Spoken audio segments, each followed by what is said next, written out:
Is it your plan? Can't understand. I love the air you bring, everything. Amid the sun, a fire is burning. You tell me to hold on tight. I wish that we could stay here forever. I wanna remember. Oh, the sight of you brings the fight in me, makes me wanna move. Fingers down your spine, looking in my eyes, feel your hands on mine. Tonight we're freer than ever. I wanna remember.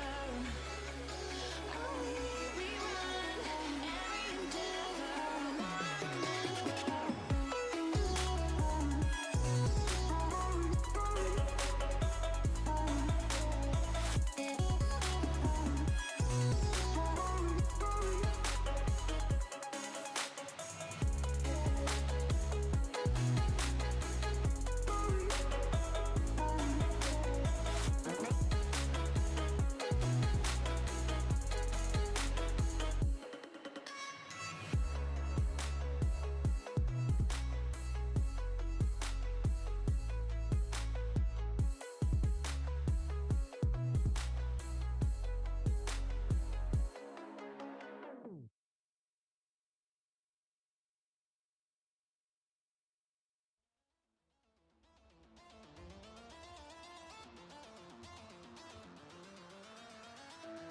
Wizard, what do you see as you twist the tiles beneath our feet?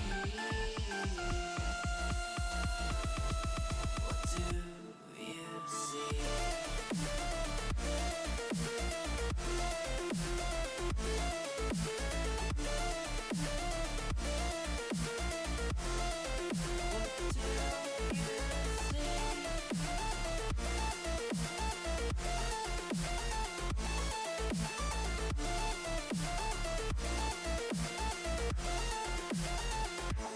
Wizard, what do you see as you twist the tide beneath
Ladies and gentlemen, boys and girls, thanks so much for joining us today. It is PRL, and it is our third 3v3 Rivals Cup, Mondays at 7 p.m. EDT every single week. You can count on it. My name is Chim Blade, and alongside me, I have the dad of all dads, Sam Mayel. How you doing today, Sam? Doing great. Feels good to be that dad without actually being a dad, Chim. But yeah, I just been playing some Rocket League, thinking about Rocket League. Now we get to watch and cast some Rocket League. So actually, Chim, my day just got a whole lot better now that PRL has his tournament going. That's for sure. Oh yeah, so did mine. I mean, I love watching, but casting is just an inch more fun. So we'll definitely have a good time. First two teams for tonight, or today, or this morning, wherever you're from, are VVV Gaming on the blue side up against the K's on the orange side.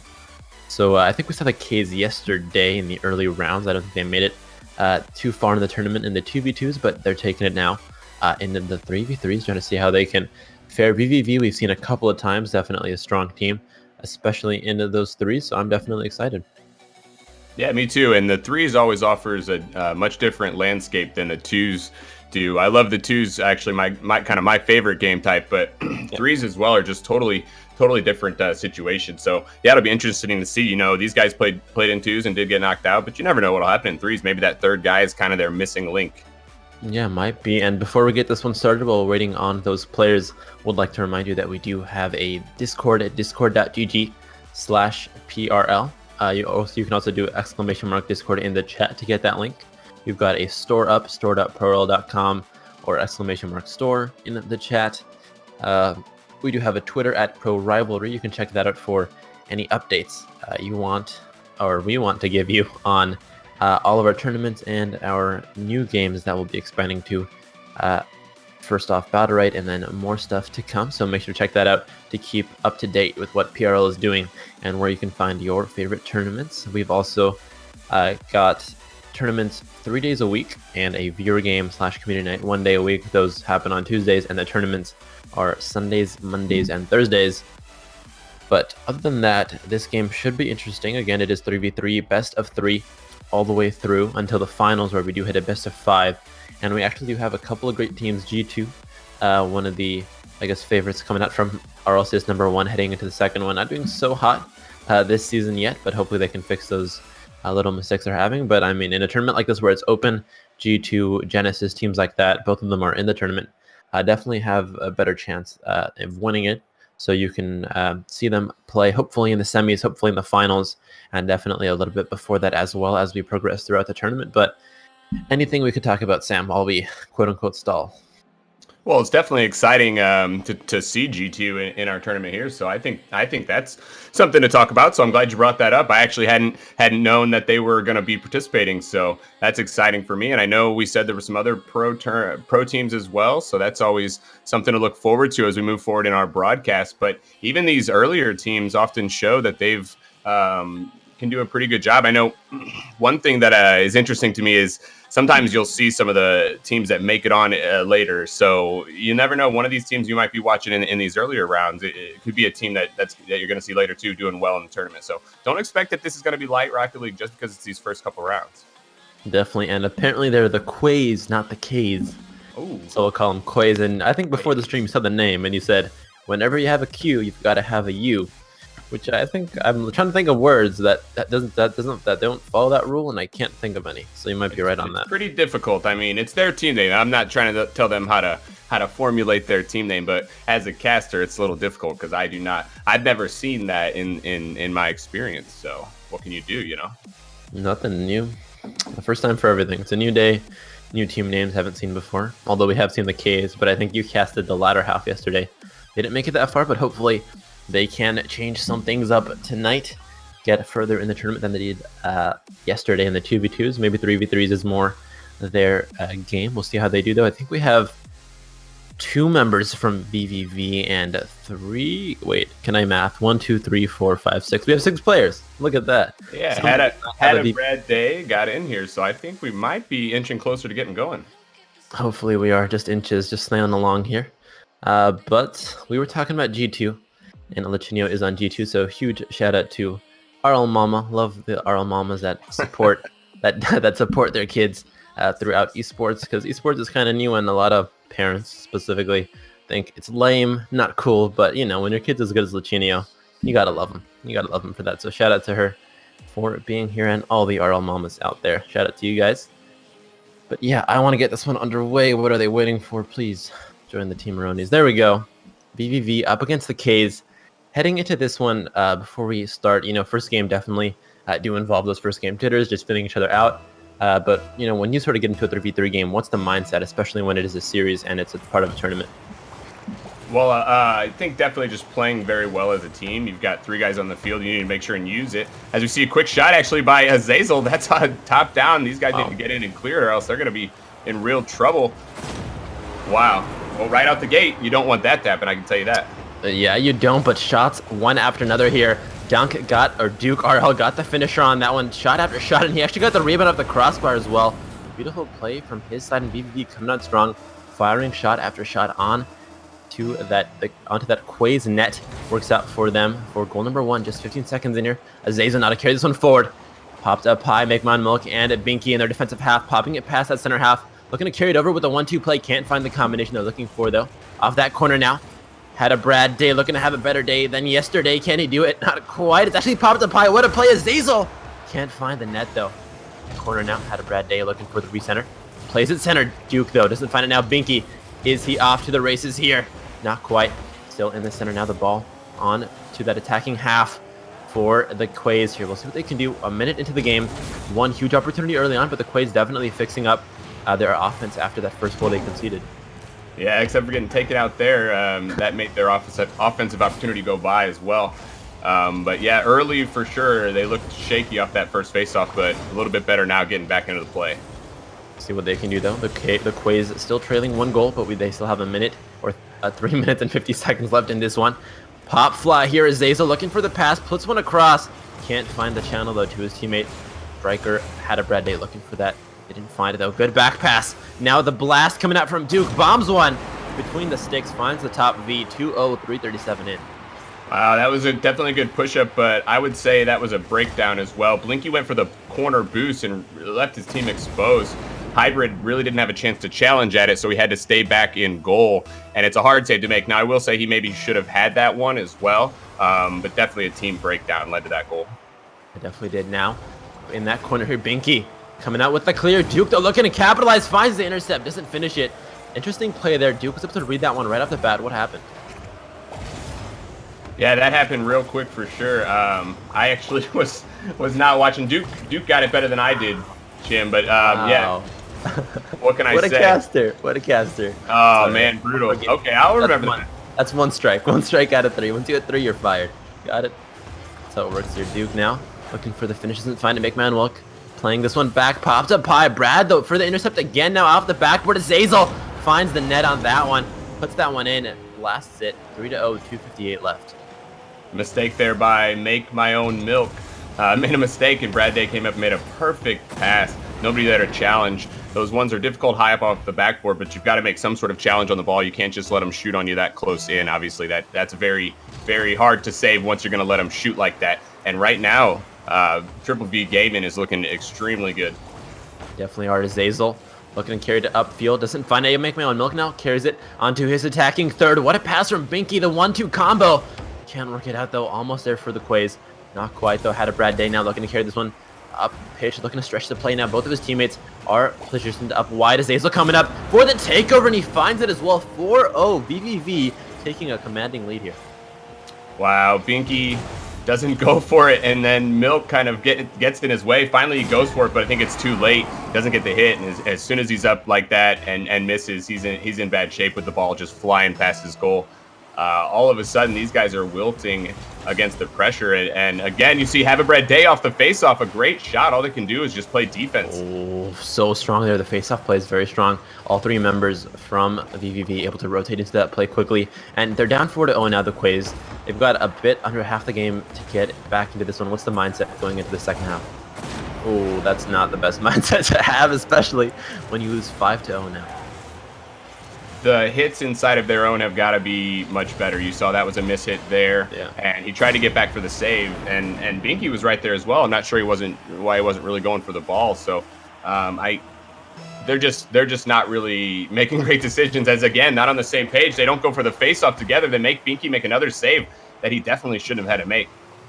Yeah, the face-offs definitely something that they need to work on here, and VVV going so strong off of those face-offs, especially carrying the momentum forward right out of the gates after every single kickoff. Duke looking to play one back to Azazel, doesn't find it. Have a Brad Day tunneling behind his teammate here. Needs to maybe stretch the play out more, play it smarter, keep his positioning wider, not so or vertically lined up behind his teammates, but it's working out so far. They are up 5-0 with 1:40 left. Definitely a comfortable lead here. Hybrid Reaper now looking to play one across. Doesn't find it. Azazel for the intercept. Actually had a Brad Day. Taps that one to the right now. Had a Brad Day back center here. Duke looking for the cross on net. Doesn't find it. No, Azazel's there. Azazel bombs it. Finds the woodwork on that one. 6-0, 1:26 left in this. Yeah, they're just not getting there when they need to. Somebody's got to go up for that one as well, and Azazel just gets there too quick. The team play for Triple V Gaming is really well done right now. They are making good decisions and watching each other. And one thing that I think they're doing in comparison to maybe the other side that isn't is being very calculated in their decision making, and it shows in their play. You can see that each guy knows right where the other one is as they get another great pass right to the center. Again, no challenge, and it's just more of what we've seen this entire game. And McMahon Milk just giving a service on a plate over to Duke, and he'll take it any time. 7-0. The best thing that can happen here for the Quasars of Brazil. Other than that, they are pretty screwed for game number 1. But heading into game number 2, they definitely have to change some things up. And what would you say? I'll say that the one big thing that we need the Quas to change. They've got to get on the same page. They need to be working together as a team and watch each other, and definitely don't get caught up and kind of caught together. You see oftentimes they're bunching up right there, 3 guys all in the goal, kind of all going for the same ball. That's an obvious breakdown as a team, and that's the sort of things they need to shore up. We can't even see how good they are mechanically because right now their decisions are just killing them. Yeah, exactly. Even if you have those mechanics, you need some time and some room to use them to your advantage here, and it's all up to your teamwork to make space, make plays happen, get passes across, aid each other in the play forward. Now Binky comes out with the clear on that one. Had a Brad Day, wonky little touch. Maybe it's a Brazil setup here. Binky on the right flank as well, going to attacking third, playing it up now. Both players, Hybrid and McMahon Milk, just stuck in the same position. Ball watching at this point. Brad Day now for the mind games. He finds it as well. 8-0. What a letdown here from the Quays. They're going to have to move on from this one, that's for sure, as Brad Day streaks in. Make Your Own Milk tries to get it, but unfortunately goes right at the wrong time. I think we've all been there, and Brad Day just slams it home as soon as he makes that miss. 8-0. I mean, there wasn't much for either team really going into that, so it didn't really matter. But still, they got to keep their competition level up, their compete level up here if they're going to have a chance in this next game. They can't just concede against these guys. Try to build off something. Yeah, definitely. Maybe one goal here might just be enough to give themselves a confidence boost, to get some kind of flow going for them, but looking like it's not going to happen. Should be dropping anytime soon. There it is, 8-0, going to VVV. It is an open tournament. We do see these kind of washouts early on, but the Quays definitely, they still have a chance because we haven't seen their mechanics shine as you expressed. So maybe if they can get some better connections with each other, their mechanical play can come into to life here. Hopefully, because they're going to need something. They may be outclassed just a little bit as well. That was a pretty good showing by Triple V Gaming. I mean, they were playing exactly how you would want a team to play. You know, they were completely spaced out well and watching each other, not getting caught up together. Really the opposite of what the Quays were doing. And then the plays they were making, I mean, you saw some really great aerial shots in the middle. Good stuff for sure. So it's going to be hard for the Quays coming into this next game. But just push it. That's all. They just got to push it and watch each other. One guy see the ball, know who's going for the ball. That one guy just needs a challenge. They've always got to really try to get a guy challenging at the ball. Yeah, and I mean, I'm sure the Quays also understand that they might be a little bit unclassed and that their bracket wasn't the best because in 8-0, you can just bring it down to tactics and stuff. But more than often, it is just because one team is more experienced with each other, with the game. And they're just faster paced than their opponents. So I guess the Quays, the best thing to do for them is to come into game 2 with a fresh mindset and just work on it as a learning experience. Definitely review the replays because there are a lot of things that VVV is doing very well in terms of team composition and play that the Quays can definitely pick up from. And it's never a bad thing to learn from your opponents because that's the point of competition, is to get better and always try yourself with more and more challenges. Now Duke playing one off that wall at Zazel, looking to carry it forward. I Make My Own Milk gets a bit of a tap. Had a Brad Day looking to blast it, goes for the touch instead, puts the chip shot on net. 1-0, just 8 seconds in. Quick breakdown there again for the Quays. Make Your Own Milk puts it right to the center. Didn't mean to, but doesn't really have a teammate there to back him up at all. And that's just a quick 1-0 lead for these guys again. Triple V game is showing exactly why they won that first game. That they are definitely looking like they're going to be the winners of game number 2 as well. Had a Brad Day losing that one out to Binky Azazel, carrying this one up to Pitch, and what a touch from Had a Brad Day over to Duke. Almost worked out. If that was in, I would have gotten on my seat, uninstalled the game, and just left, because that is insane. That was crazy. I didn't know if that was going to... It looked like he was going to connect that because, oh my God, these guys right now are just flowing. I think they turned it up to 11 coming into the second game because all of a sudden we're seeing even some better stuff than we saw that first game. Right there, maybe a little... I don't know, but that bounced perfectly. I'm going to say he meant to do that. Oh yeah, just a little butt tap. We all do it. It's all planned. Now in the center half here, Zazel up against I Make Mine Wilk. One out over to the right flank. Now the right half for Duke. Gets an intercept on it, deflects it over. Blinky with an interesting touch. Those Dominus players definitely do like to be fancy, put their bellies up at times and come at the ball upside down. Definitely a fun thing to do. Binky now going at it. Puts one on net. Light tab though. Might be bouncing over the one player. Can't get it past Zazel though. At a 2-0 here, a minute. Slowly approaching that 4-minute mark here. A minute has been played. And, you know, for I Make My Own Milk, Binky, and Hybrid Reaper, they've definitely got to be feeling a little down here. But how can they use these next 4 minutes to the fullest? Try to play the most sound game that they can against the team that might be a little bit better than them. I think that's probably the best thing you could do against a team that might be a little bit better mechanically against you. Make sure that you're making smart decisions. That would be my primary focus. With smart decisions comes good plays that kind of appear. You know, you don't necessarily have to make them happen. They just kind of do as you make those wise decisions. So yeah, just try to spread out as a team and learn from it. And I was kind of going to say this earlier, Jim, is like, oh, as we see a great shot by Brad Day, that is just, I mean, these guys are taking shots that are really, really good as well. I mean, you see that pass and then to get that upside down shot, and look where it is. I mean, it's not just anywhere in the goal. That's it. That's at the upper portion of the goal. I mean, it's just difficult. These guys right now are putting on a show.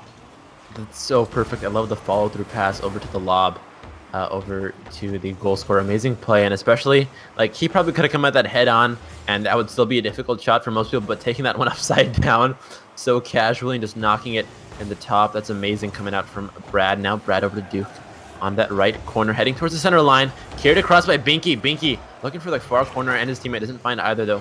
In the center now, all three members from VVV rotated up. That should have been sort of a call here for the Quays team to take this one up, because all three members were in the same position. And even if you're up 3-0, you really don't want to be bunching up, because you want to play the best Rocket League for all 5 minutes. And there it is, 4-0, 250, not even half the game done. And it's going to be tough now, Chim, with the way that Triple V's pushing up, how aggressive that they're playing. They're falling back now. They're kind of just on their rear wheels here, and really just, I wouldn't say they're crumbling. It's the aggressive pressure from Triple V Gaming. These guys are playing very well, and they're not afraid to go up. And you see, like, Reaper right there just backs off because he sees that a guy's coming in who probably has boost, and they're just waiting and watching. Wow. Look at that play, though. He comes at that corner. What a Brad Day. Plays it perfectly. His teammate's already in the air when that pass is initiated, and he meets it perfectly. Just perfect all around. And, I mean, there were 3 members from the Quays in that net, but, I mean, at this point, they're just looking, they're pretty much just casting the game. They're looking at it and just saying, wow, and PRL gasming over the plays coming out, because definitely a lot of respect coming out from the Quays for VV Gaming, no doubt. They probably haven't played against a team like this in solo queues or just team queues in regular ranked. This is definitely a fun experience for not only us, but also for the Ks, because, again, just watching your opponents and learning off of them, because if you're losing, there's definitely something you're doing wrong or something that the other team is doing right, and VVV at this point is doing everything right. Oh my god, off the post on that one. Binky looking to carry it forward. 2 minutes left into this one. I think at this point we should just talk about VVV, look at some of their plays, see, you know, what the mindset is coming into most of their combination passes.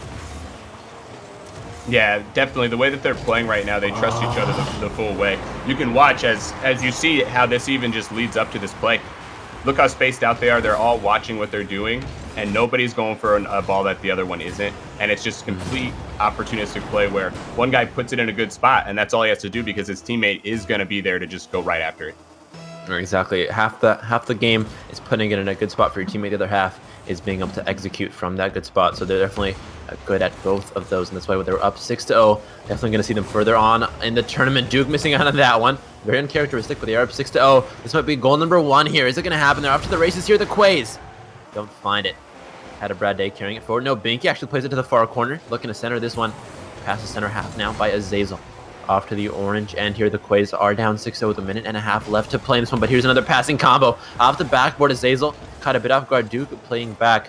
And the interesting thing about this team is that you see a lot of teams, they either play a 1-2 style or they play rotational style. But the VVV Gaming squad changes it up mid-match. They go from having 1 goalie to 2 offenders all the way over to just having all 3 rotating at once. It's a super cool way to see how they adopt and just try out different things during a match. Yeah, and I think that comes with just playing a lot together. As you see, they really just watch each other.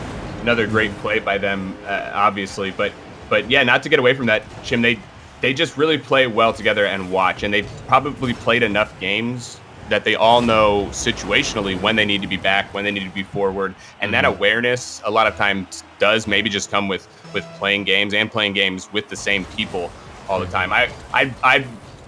I would venture to wager that these guys have probably played together quite a bit together. That's my general sense. But yeah, the result is just obviously beautiful for Rocket League. As we see now, they're just going up for some great stuff and really almost making a lot of it happen. As the other team is just sort of just kind of watching. They're like you said, they're spectators as well.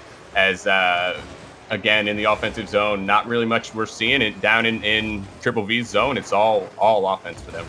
Yeah, it's all offense and it's all one-touch Rocket League too. The beautiful kind of play in almost any sport that involves teamwork. Just quick passes to each other, playing it short and quick is always amazing to see. Most of the good teams, and I don't know about hockey, but I'm sure you can name a team that's really good with the quick passes. But in soccer, there's always Barcelona who's been known for that kind of stuff. Short and quick is the style, and it's working out for VVV here. They are up 7-0. They're going to be heading into the next round here with 2-0 now. 2-0 in the series now, 8-0 in the game. Yeah, another great shot by Brad Day. See, he comes right off the wall and pinches it down against the ground. Once you pinch it like that with that downward angle against the ground, you get a whole lot more speed, just like any other pinch that you would, and you can get those kind of weird shots off where maybe the opposition doesn't expect it. But yeah, good way for them to finish off this first round, and definitely a good team to be moving forward. I'd say they deserve this win, and we'll see what they can do as they move forward in the tournament. But can't say too much against the Quays because this really was the Triple B show. Yeah, it definitely was. I think Binky actually ended up stealing that goal for himself. He's like, at least I got one, guys. At least I got one. I think, yeah, Brad Day. Then I think Binky comes in here and shoots it. Just having fun with it. At least he put one on net. That was a pretty powerful shot, too. So yeah, we'll give him credit for that one. No problem, Binky. Good attempt. But Duke had a Brad Day and Azazel heading into the second round of our tournament, which we will be back with after a short little break. Again, this is PRL. Don't go anywhere.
which way do we go? Is the question to ask. There are so many choices that it's hard not to look past. What is real and what is fake, and the risk we have to take. Will we know what is throwing off our balance? We're trying to find ourselves without the defining words. We can no longer hold on to what only makes us hurt. Ladies and gentlemen, boys and girls, we are back. Going to be heading into the second round of our NA 3v3 Rivals Cup shortly. But before we do, we would like to remind all you lovely people that we have expanded into a Battle Right. Super cool arena brawler. It's like a MOBA, like League or Dota. I'm sure you've heard or played it. Except it's like just a team fight, and there's a little bit more mechanic-wise. We're doing a raffle to give away the game to hype up our tournament that's happening Saturday. Make sure to check that out on the same channel, PRL.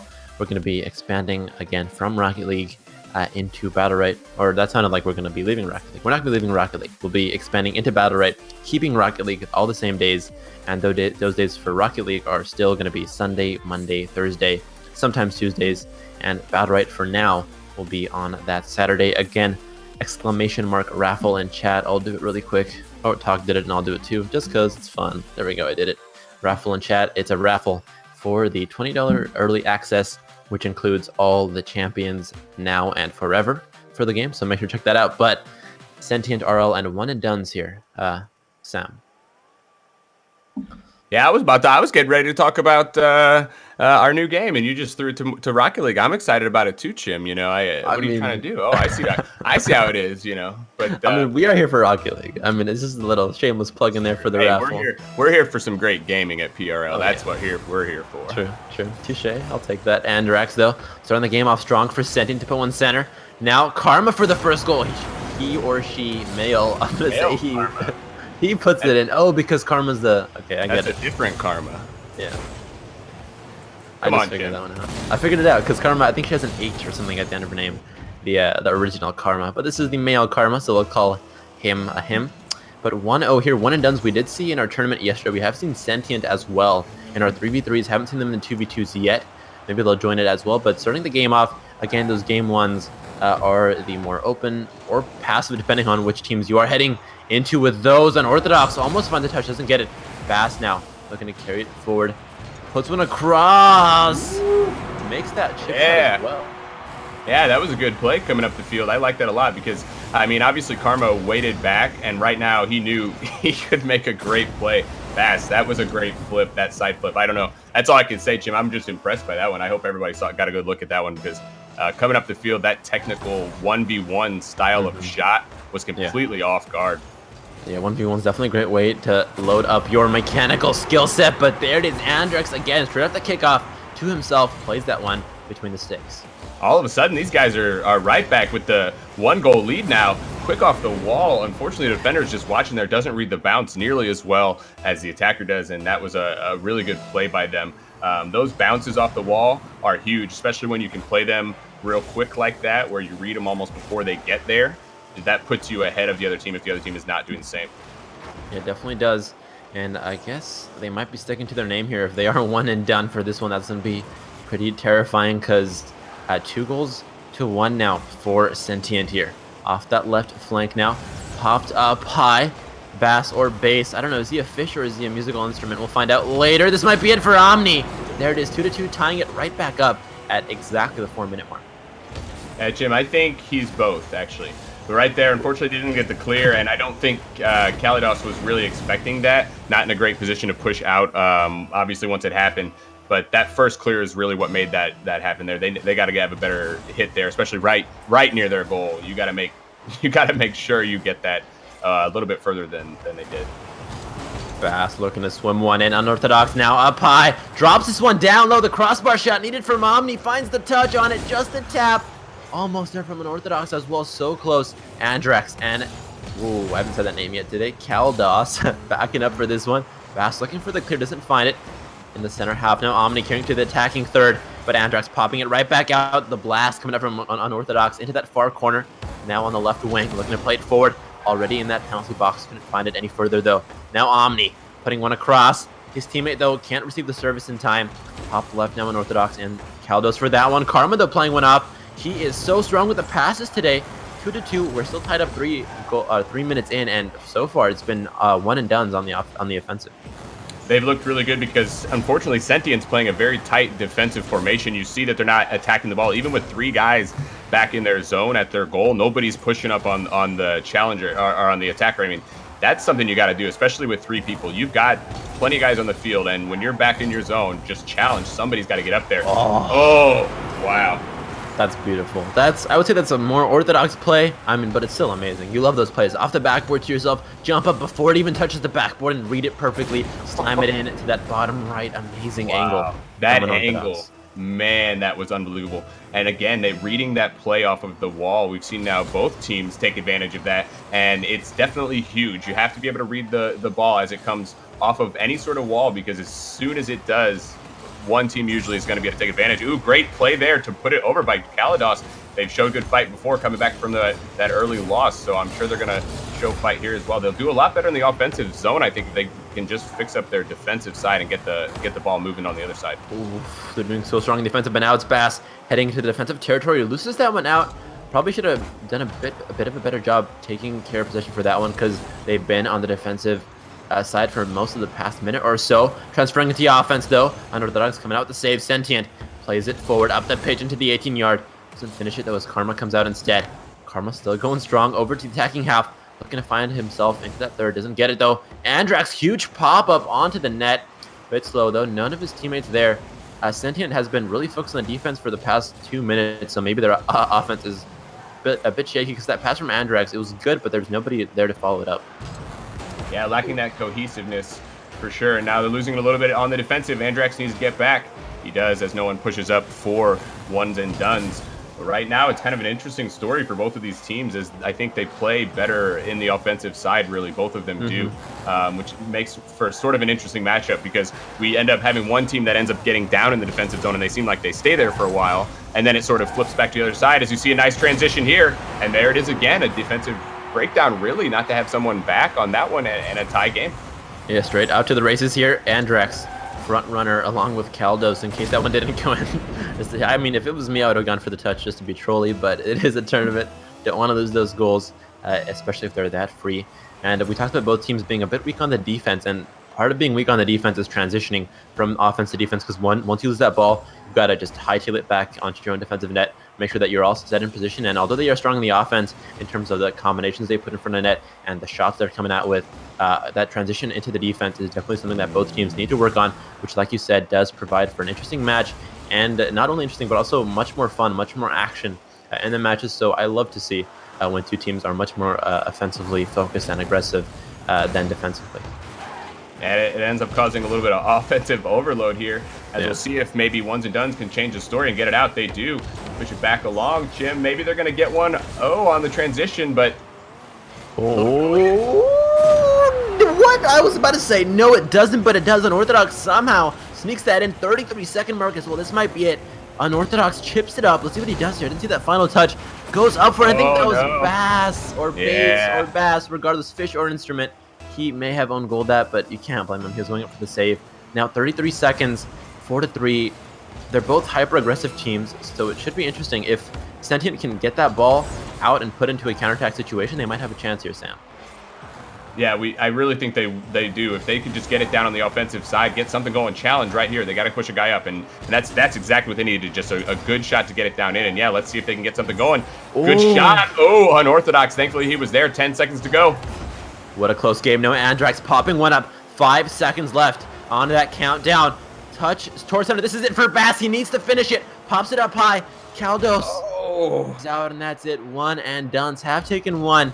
Not done yet, though. They have to take game number 2 as well, and those are some sick decals.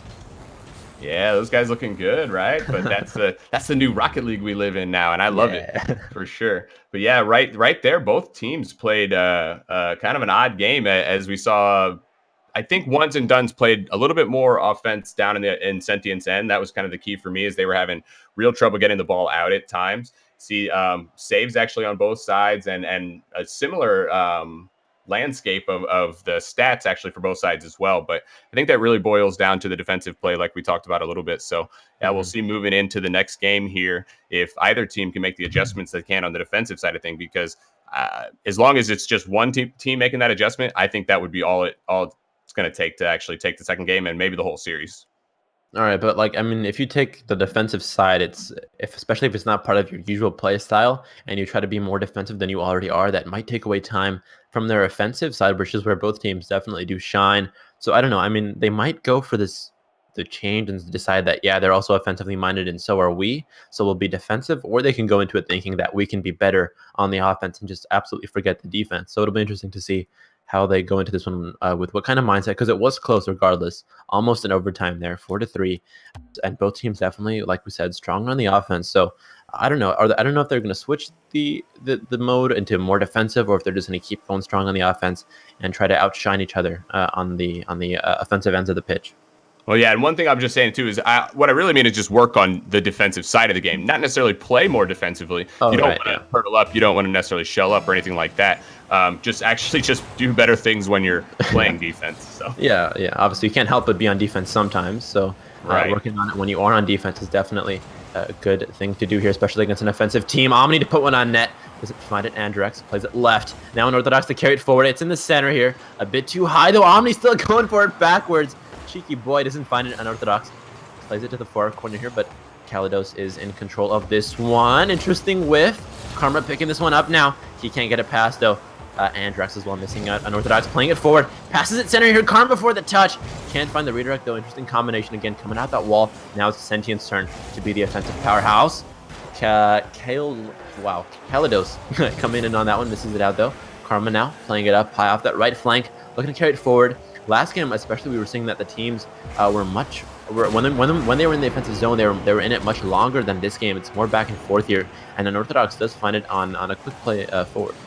Yeah, very good transition pass there. As you saw, he caught him off guard. That was about as close as they could have made that pass without the defense getting it. Yeah. So good timing there. The whole way the goal scorer there was watching in the middle, and that was great team play as they came and moved up the field, exactly how you said, in the transition. And we've seen now these goals with transition. They don't get a whole lot, it seems like, when they're back in the zone, but again, yeah. Wow, great rebound shot there. Yeah, same thing we were talking about before. You can't help but be on the defense sometimes, so you may as well make the best out of it when you are there. Base comes out with a wonky touch, and all three players of Sentient are there. You'd expect them to somehow formulate a kind of defensive movement, intercept, clear, whatever, at least put something on it, but they get nothing on it that time. And again, the kickoffs can be sometimes random, sometimes they're planned out, but a lot of the times they are a bit random. But now it's Andrex on the offensive, doesn't find it. Sentient needs to keep the ball in the offensive zone here because defensively, obviously, they are not strong. They need to keep it up here as much as they can. All three of them, though, are pushed up as well as all three defenders. Actually, Unorthodox is pushed up way on the flank, stretching that pitch up, looking to keep the play wide here for his teammates to pass it. Karma to recenter this one. It's in the middle now for Unorthodox. In the position, but he couldn't find it. And Unorthodox, definitely a strong player. He loves to just wait up the pitch, be confident in his two players, Omni and Karma. They're the ones who have to get the ball out and over to him for him to set up the plays on the offense. Yeah, team trust is huge. There's no doubt about that. They're trying to move up and get it out again. But right now, I'm still seeing Sentient having trouble watching each other and making some decisions that are maybe questionable. It's always so hard to know for sure what a team can do when they're doing that sort of thing, and we're seeing it again here. Hopefully, they can just be more aggressive here on defense. But unfortunately, another breakdown is going to give control back to ones and dones. Yeah, ones and dones have been on the offense much more than Sentient has been. Game one, near the latter half of that game, we started to see a similar thing happening with these guys, and now it's just all day on the offense for one and dones. Omni almost finds the angle at Karma, comes in from goal with the save. We'll say it was a tactical reset for his team. Omni now playing it back, getting some boost, keeping it up high in that corner, 2-0, approaching that half mark. And Sentient, although they are strong in the offense, they're not getting too many opportunities than they would like on the offense, so they don't really have time to shine. No, in this game, actually, I've seen not even as good as maybe the last one was for them. The hits that they're getting are not really that great. See right there, right into the attacking hand, and kind of just miss hits all around. Nice follow-up there by Kalidos, actually, to get it deep in. But overall, their hits have been pretty weak, and you're not going to do very good. Whereas, meanwhile, one and dones, you can see their hits are much more strong, much more powerful. Karma with a nice shot. Andrex gets the save, but again, a weak one. Omni's going to go up and get the rebound, as again, it's just that weak rebound up front, and one and dones are making them pay for it. Yeah, I love this communication. Omni was also thinking about going for it, but he decided to let his teammate Karma take care of that one. And as soon as he saw the rebound coming in, he didn't just rotate around, because a lot of times when it's either you scoring or your teammate scoring, it looks like it's going in, so you just rotate around and start celebrating a little bit too early. But Omni took care of that one. If there was a need for a rebound, he would be there for it, and he was. Taking goal number 3 now for one and done. So looks like this might be actually a pretty good game 2 from them, but Sentient finally pushing onto that orange half, looking to play something forward here. Bass is in the center, waiting the pass from his teammate. Doesn't find the service though.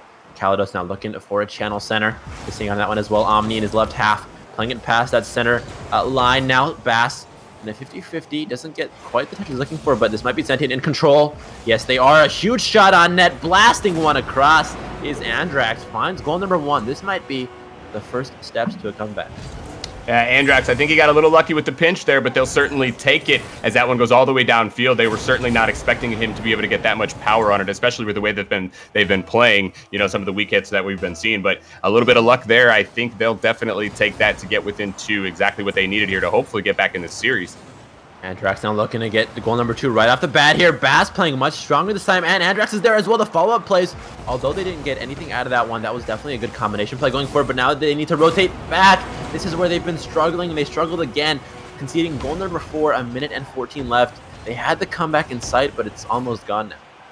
Yeah, going for the corner boost right there was Kalados, and Andrax did not have enough boost or speed to get back. Wasn't really probably expecting that, and as that furthest guy back on the pitch, it's really Kalados' responsibility there to make sure that he's going to be able to get back on that ball. He cannot expect Andrax to be able to get that. And right now we're just seeing great play from one and dones to take full advantage of these guys as they're again down deep into the offensive zone. You can't say too much too about the mistakes on the other side. We've also seen really good team play from one and dones. Definitely have, but right now it's Sentient, the ones struggling. We said they were strong offensive players, and it would probably just be a battle of who can get more shots on net, because most of their shots from both sides have been strong. But even when Sentient has been on the offensive side, they haven't been making the most of it. They've been losing position quickly. Now Bass are going to change things up with a long shot instead of playing it forward with the short passes they're used to. Does not work out. 30 seconds left in this one. Unorthodox, Omni, and Karma looking like they're going to be the ones heading forward into round number 3 of the tournament. 25 seconds left. I don't want to jinx it or anything, but I'm almost positive it's going to be it for Sentient on this one. But definitely a good showing from them. They're still trying to maybe put 1 goal in, have some shame left after this one. But Karma now playing one off the back over to the Omni, and Omni finds it 5-1. 10 seconds. Is there a Brazil? Maybe. I'm not sure about that, but great play again to watch off the wall. That was a really, really good shot. It almost looked like he wasn't even going to be taking a shot on that, but you saw he perfectly positioned the corner of his car right up against where that ball was coming from, and that allowed that angle that he got, kept him off guard for sure, but that sort of angle off of the bounce will make that happen. That's why it's good to know your car. Again, we see Omni kind of do the same thing. He likes to tilt his octane to get those shots, add that little bit of power as he hits it with the corner. Oh, beautiful. Oh my god, Omni and Unorthodox. I think he may have had a touch on that one to pinch it across as well. Coming off that wall. 2 seconds. 2 seconds in a dream. I'm down for this. Let's go, boys. Karma looking for that 7th goal. Playing it up high. 0 seconds on the clock. Unorthodox, can he do it? Rip. GG, well played, GG. One more game. Whatever the commands are for it. But Omni, I think he deserved that MVP. The last 2 goals especially were insane showings of how he can rotate his car, how much he knows the Octane, how much he's played on it. And that is one and done, taking the series 2-0 against Sentient RL. Yeah, is their name ironic? I'm not sure, but right now they're looking pretty good moving into this 3rd round. I think the story of the show for Sentient was unfortunately their defensive play. If they can shore that up a little bit, work on that just a little bit, they might be doing a little bit better as they go into some further tournaments. But we appreciate them being here, and we're looking forward to this next round as we've already got our teams lined up. So we'll just take a quick break for you guys, and it won't be too long. We'll be right back. Please stick around for some more PRL tournament.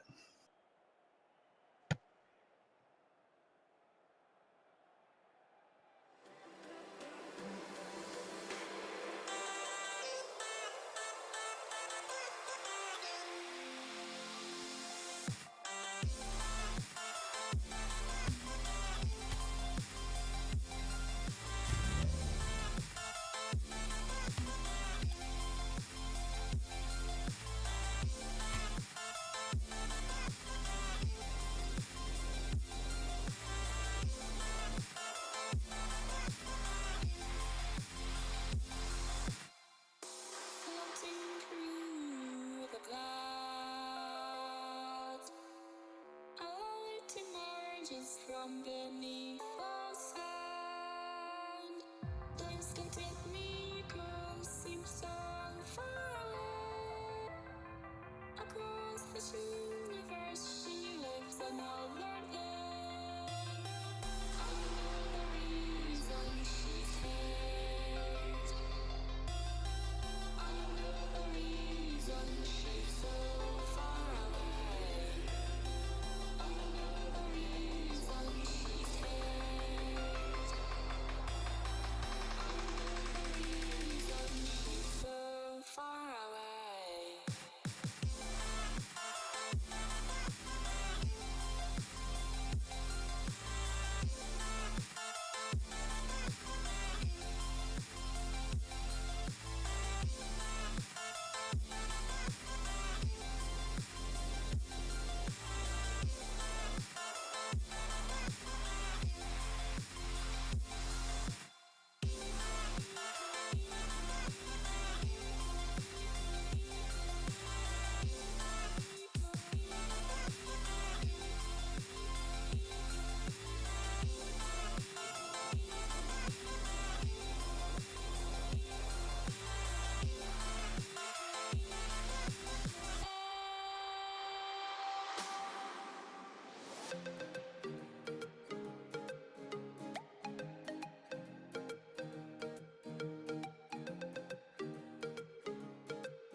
This is PRL, and we're back with round number 3 of tonight's 3v3 tournament. We've got Donkey Nuts on the blue side up against Iniquitous on the orange side. Before, me and Sam were wondering if that was a real word, and apparently it is. So, vocab word for the day, Iniquitous. Interesting. Yeah, Chim, I found this thing called a search engine. Oh, sick. And you can type the word in and it'll tell me. So, like, I don't need my dictionary anymore, so I'm going to throw that away. Wow. I never... It's like Google or something? Google? Oh, no, I used Yahoo. Interesting. Yahoo. Anyway, I know the internet, Chim. Come on. But yes, Iniquitous, grossly unfair and morally wrong for those viewers who did not know. Facing off against Donkey Nuts. We'll see what they can do here. Moving into the third round of the tournament. Certainly got some skill. I see a lot there. Greasy Meister, Garrett. Oh, yeah, this is definitely going to be a good one. Definitely is a lot. Garrett and Greasy up against Nomad, Austin, and Pepper. All 6 players pretty familiar, except for Pepper. Haven't heard of him unless I'm missing something, but I don't know his name. But Garrett, a lot, and Greasy definitely the more recognizable ones from the RLCS. Now popped up by Greasy. Looks for the play forward. Almost finds net number 1 on this one. Can't do it though. Off to Nomad in the far corner. Off the back. Pepper needs to take this one out. Popping this one up high. Gets it past the center half, but a lot in the air. Straight. As soon as he sees that one going up, he goes for the counter, intercepts it, and deflects it onto the orange side. A lot. Garrett and Greasy, definitely known for their rotation style of play. Love to play the ball forward and just love to be really, really aggressive. Yeah, obviously we're going to see a step up, I think, from the play here as we're going to see much quicker speed in the 3v3. That's what you always see from the high-level teams is how quickly they get to the ball and how they challenge almost everything. There's almost no space to just get to the ball, even though it appears to be tons of space because these guys are just fantastic, right? But yeah, a little bit of a miss hit there. That's going to end up in the back of the net. They convert, as you saw a breakdown. Definitely that mishap there. Wow. early goal. Yeah, and Greasy and a lot are having a bit of trouble with their ping, which might be part of it. So we might go for a server switch, depends on what the managers and moderators decide on. We'll get back to you on that later, but for now we are going to continue playing this one 1-0 here for Iniquitous. Popped up high. Nomad looks for the center shot, plays it across. 1v1 Pepper and a lot. Pulls that one out. Greasy on the right flank, doesn't find the touch to Pepper. Looks for the redirect, almost taps that one across as well. Overall, I mean, I expected Greasy a lot in Garrett to come out with the first goal because, like I said before, they love to use the backboard. They love to play the quick rotational game, and on the offensive, they're always within their respective teams a stronger team. And finally, they scored goal number 1 to tie it up, though, not to lead, just to tie it up at 3:43. Yeah, making good work there as Garrett gets a real hard bounce off of that back wall. No one there for the other side, and there they are to put it in. Griesemeister with a really nice hit to push forward. Unfortunately, no one got there for this Iniquitous side. I think they maybe had a chance at that one. But yeah, you're exactly right. You're going to see very quick play from a lot, Garrett and Greasy. These guys are world-class players, and they'll surely show it here as a lot. Nice shot downfield, flips it perfectly from his end. Gets a lot of power and control on that one. Catches them off guard quite a bit. Love the Batman, but it's so flat. I mean, I don't like it just because the ball always goes above me every single time. But if you can use it like that, use the flat mobile, the plank mobile, whatever you want to call it, to your advantage. It can work out if you can chip the ball up high, because those lower phasing cars like the Breakout Dominus and of course Batmobile are much better at chipping the ball super high up and setting yourself up for those double touches in the air. Almost a shot there. A lot playing one over to Garrett. Garrett for the finish. He almost finds it. Nomad right off the goal line carries it out. What a play. Nomad, great save there. Definitely needed to make that, as now we're seeing a lot of pressure from these three guys on the other side. Garrett, good hit. Greasy going up for it. Oh, that one was really nice as Nomad tries to get it. He does get a good block on it, but yeah, now they're really turning it up on the offense. A lot plays this one back forward, puts it in the center. Pepper, though, comes out, bombing this one right out. Garrett, though, on the left flank, carries it into the attacking half a lot to put it all the way over to the attacking third. Find it, Pepper. Instead, playing this one off to the right side. Pepper, keeping this one forward, over to Austin. Austin for the center ball. Pepper doesn't find the finish this time. They are down 2-1 here as Garrett plays now on that right side. Nomad coming out with the intercept on that one. Greasy a lot, and Garrett, let's see what they can do here for Donkey Nuts. Playing one up. Greasy misses out. Pepper as well whips out on that one. Nomad again, another miss. 2 misses coming out from Iniquitous. Don't know what's happening for them, but it doesn't hurt them this time. But if they continue that kind of sloppy play, especially with the pressures that they're doing, they're trying to go for the contests, and they're losing more than they are winning. So if that continues here, definitely going to be a bit of trouble here for them. Yeah, and the car control from these three guys, I don't know if you noticed, but we've got all 3 Batmobiles on the field, Chim, and they're flipping around and going upside down with this thing. And that's one good thing about the Batmobiles, the control that you can get visually from it. You know what I mean? Yeah. It very much is visually what you're working with on the car, and it's kind of funny, to me at least, to see all 3 guys working that Batmobile. I like it. These guys were able to shell out that money for the download content. I think the Psyonix really appreciates that side of it. For sure. But yeah, right now, these guys looking extremely good. Garrett with another great shot up off the crossbar. Nomad, not a very good clear. A lot right there to push it right back in. The pressure's still going up, though. Austin looking to play this upfield. Doesn't find it. Greasy still in the attacking half. No, it actually gets pushed into his own defensive end. A lot looking for the clear. Doesn't find it. This might be Austin's opportunity here. This is out a lot. Playing this one all the way forward. Nomad intercepts it in the center. Back and forth play. Both teams exchanging clears at this point. A bit of a long ball game going on. Hopefully one team can take care of possession, but for now it's just right backing over the midfield line for the time being here.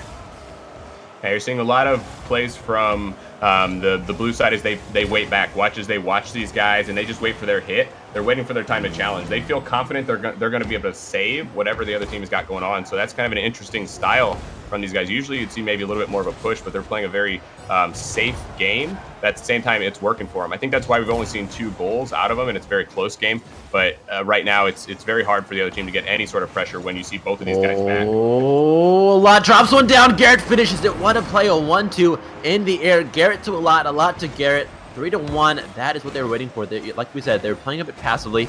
They weren't going for every single opportunity they could, only for the ones they were confident would lead to goals, and that was one of them. 3-1 here, 40 seconds in. What can Iniquitous do here to come back? They're going to have to watch that style and understand that the way that they're playing, they can't just feed the ball right into the hands of the other team. That's going to be key for them. And then like this here, they're having to make some great stops, and they're making some of them, but they're going to have to get the ball out. Doing a good job here though. Now as they push back in, you see two guys waiting back, like we were saying, and they just move outfield together as they make they just get control on their own and transition out. So they're going to have to be able to retain control of the ball, not just give it up to the other team. Make a play before they can get it. They've got 7 seconds though. Don't know if they can do anything this game. A lot looking for another dunk. Plays it off over to Garrett. Garrett, a lot to Garrett again. Same combo with these three, so strong. Oh, that time it was Greasy who started actually, so it was a 3-man play, but that same style, a lot loves to wait in the air, get those balls down, and Garrett loves to be that striker. Greasy, definitely the man in the back, just setting things up, making sure his team is in control, maybe being the shout caller, I guess you could say. He's the one calling the shots, because he has a much lower view, able to see where everyone is, and maybe commanding the team for this one. But Donkey Nuts heading into this series with a one match. What do people call it? I don't know. I think we can go one game lead overall in the series. As this one hits the ground, Donkey Nuts again is your winner for game number 1 of the series. All identical Batmobiles. You think right now in their comms they're just all arguing about who's Batman? Possibly. You know, I'm Batman. I'm Batman. I think that's what's going on for sure. These guys they got all the Batman tech going for them, because right now that was a pretty dominant performance from them. You saw really Nomad was having to make a lot of saves. We saw a lot from him as he was right there for his team, but unfortunately they couldn't get a whole lot going on offense as they were pretty overwhelming. I want to kind of highlight a play that a lot made right there in the end on that goal. He went up for it and he slammed it off the back when he was up in the air. Most players would try to probably dunk the goal in or something like that, but his ability to know where his teammate was, to hit it so hard off that wall that it bounced right back to him into the center area and completely away from the defensive side. That's the sort of plays that make these guys world-class players, where most players wouldn't even be thinking about that sort of thing, because really that was headed back towards his net. But the ability of trusting his teammate and knowing that his team's going to be there for that sort of thing, that was actually an incredible presence of mind as he was almost to the arena ceiling. Let's not forget that he's aerialing and probably flipping upside down and doing everything else as well. And one quick other note to just put in here about Team Iniquitous. They're actually the team to knock down Genesis into the losers bracket during the RLCS, which is pretty neat. I haven't caught all of it, but Fickle Platypus, he's our man out there. He's our journalist. Yeah, taking the notes. Fickle. Good old Fickle. He'll be here later today, so if you love him as much as we do, stay here at PRL. But it is heading into game 2 now. 0-0 Donkey Nuts up against Iniquitous. We'll see what happens here. Again, Donkey Nuts was the winner for the first game, but Iniquitous definitely did have a chance, especially early on. He sort of started getting tilted a bit at the end there, conceding 4 goals. Oh my god, a lot. Puts one on net. It's still in front of it, and he finishes it up himself too. No teammates needed. 10 seconds in. A lot does all the work. Hey, you see he goes up, flips the Batmobile perfectly, goes for the dunk, comes down off the wall. Oh. Look at that flip to control his car as he came actually down from above it on that one. Unfortunately, no one there on the Iniquitous side after Nomad made that save to clear it out. They need someone to get there on these secondary shots. When Nomad makes a save, they've got to have somebody there to clear it. It's amazing. That's definitely a highlight reel. I don't know how he got that second touch too. That was out of this world. Pepper now looking to play this one forward. Nomad coming in instead off that right flank. Garrett looking to play this one into the corner. Gets it there as well. Centers this one up. Finds the channel, but no strikers there to finish that one up and maybe even net it. Doesn't work out this time here for Donkey Nuts. Now Greasy loses out to Nomad. Nomad actually gets an interesting touch over to Pepper, and then Pepper plays it forward. Didn't quite work out this time, but definitely a good innovative move they might want to keep in their pockets for the next offensive movement forward. Pepper looking at this one upfield. Greasy, though, looking to take this one out of his own defensive half. It's up high. Nomad for the dunk. A lot gets a touch on that one, but it's not going to be enough to tap. Garrett moving forward as well. Pepper, though, has an empty net. Needed to finish. Greasy was waiting a little bit further back. Maybe waiting for the shot to come in before he moved forward, which is definitely a tactic on the offense. But again, the team plays from all 3 Batmobiles on Donkey Nuts is so good. 350 now. We're seeing Donkey Nuts still in control with the offense, and they've got a couple of good plays forward. Yeah, they were caught a little bit down on the defense. Unfortunately, they couldn't get that shot off on the other side. They really needed to convert on that. When they get those sort of opportunities, you've got to be able to make sure and put it on net and have those shots be made. Unfortunately, they do miss it. But yeah, right now, back down on the offensive side of things, we're seeing exactly what that first game was all about, as now they're controlling. Ooh, Garrett has to go back for this one. It's rolling towards his net, though. Playing very, very offensive there. Wow. Oh, unfortunately, yeah, wow. A breakdown leads to a quick strike by Nomad. Right now, he's doing almost everything for his team.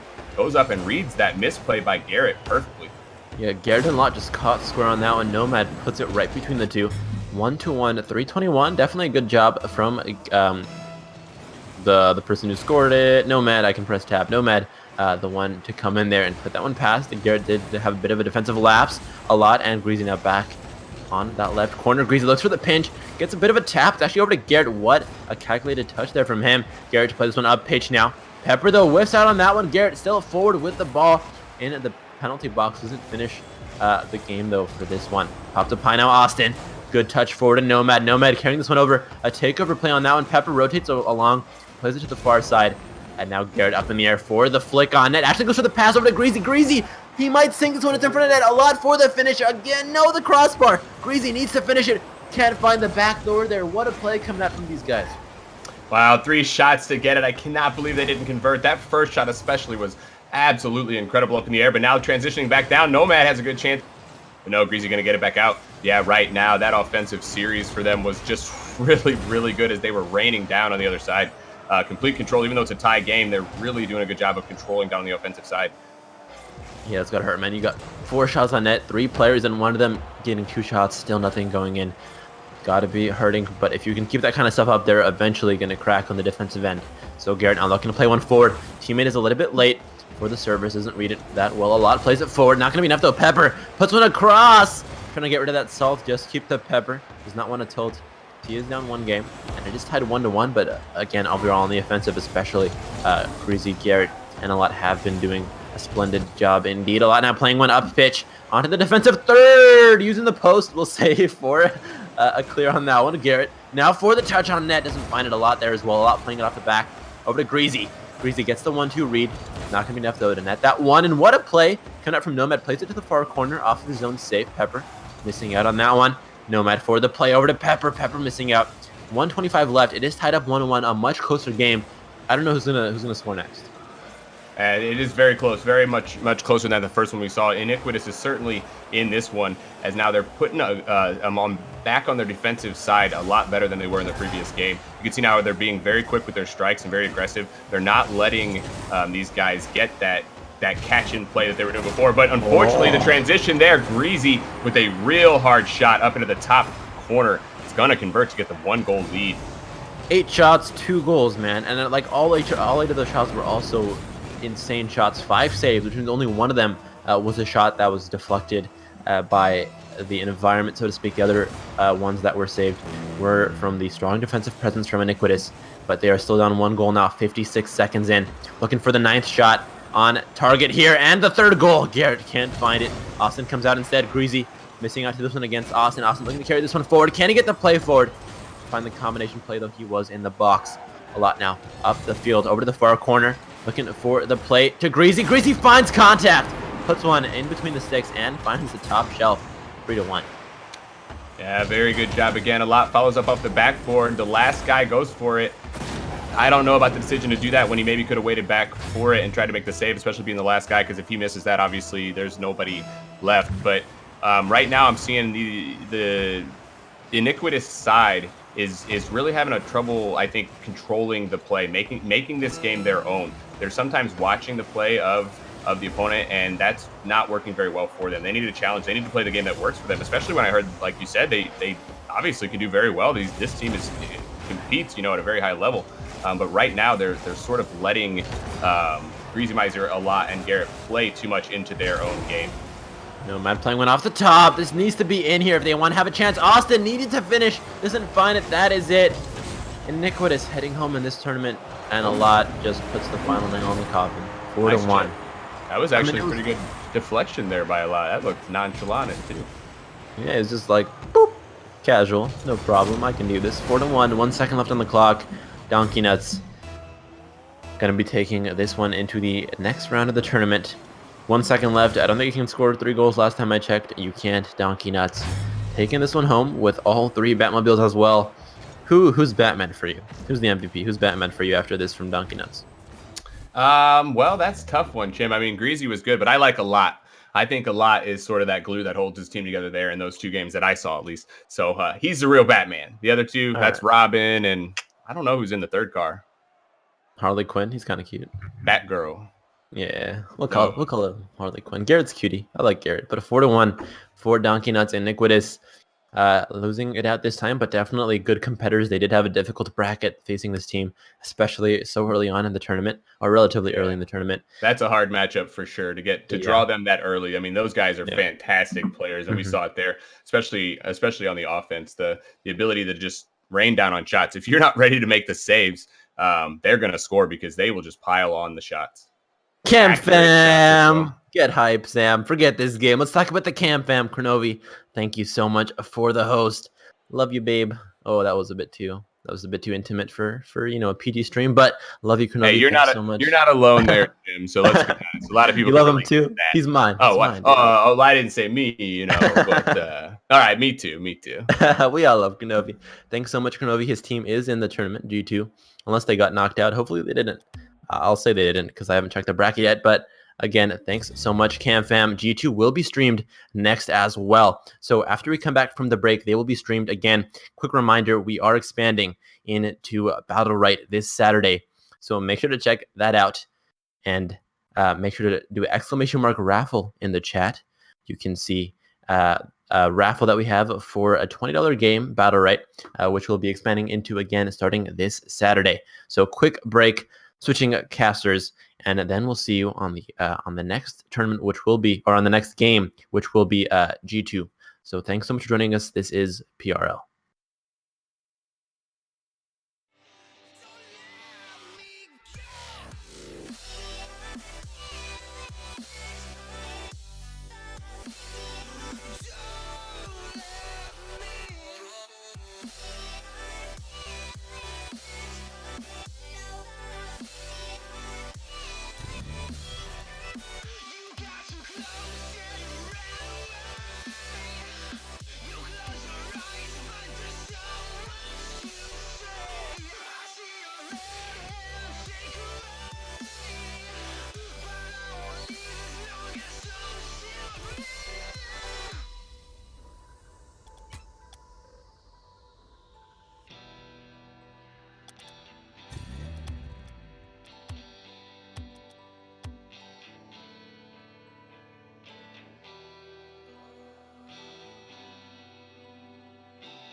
Ladies and gentlemen, we are back. I am PRL Tog. I am joined by the one and only Fickle Platypus. We are back for some exciting action. It's going to be G2 versus Reception. Should have a phenomenal game on our hands here. Should be a lot of fun. Along with that, we are also doing a raffle for Battle Right. So if anybody wants to get in that, just type in !raffle into the chat. Try and get some fun going with that. But nonetheless, we are going to be jumping into the game. It's going to be team... I'm not sure if the chat is not, or the overlay is not right in game. So it's going to be G2 versus Reception. Any feelings on this game, Fickle? Well, you see, G2 is G2, right? But the real credit here is going to Reception because they combine the names of Revival and Deception, because those are the two players we're going to see. I think we're going to see two members from Deception and then Chrome from Revival. So they are the all-stars in my heart in this game. It's clever. It's real clever. Yeah. But other than that, not too much to go off of. I mean, of course, it's Kronovi over Zero. It should be absolutely phenomenal to watch. It should be a very pretty game, if anything. We're just waiting a moment to get into that game, though. Should be starting up any second now. Just trying to figure out a couple of things on our back end real quick. The way should be getting underway. Yeah, and in the meantime, guys, you can go ahead and do ! raffle in the chat for your chance to win a copy of Battle Right, which we will be having tournaments later in this week, actually, I believe on Saturday. So in the meantime, spam that command and you will be entered. I want to see the chat completely full of !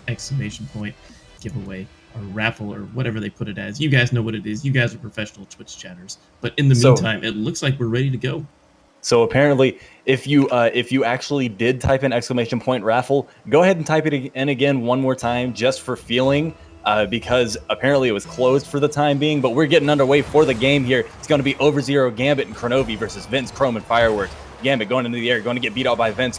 Though. Ball over into G2's side, going to get cleared way out onto the other side of the pitch here. Kronovi into the air versus Fireworks. Fireworks going to win that 50-50. Over0 going to control that ball. Keep it under his own control. Over0 getting the clear out of there. Kronovi passing up over to Over0. Over0 looking for the redirect, and a beautiful shot is going to get an early lead right here for G2. Clinical finish here from Over0. He sees Kronovi downfield the entire time. He is shading himself outside of the box to take that redirect onto net. A classic G2 play if I've ever seen one. Next kickoff is underway. It's going to go fairly neutral, and we've got the ball heading over towards G2's side of the pitch. It's going to be flying high into the air here as Vince knocks it backwards towards his teammates. Gambit going to knock it back as well, though, as we now have a little bit of ping pong happening here. Kronovi rotating around, knocking the ball straight on down, looking for the center here. He's going to find the center, but it's going to be a little bit too fast for Gambit as Chrome finds the clear.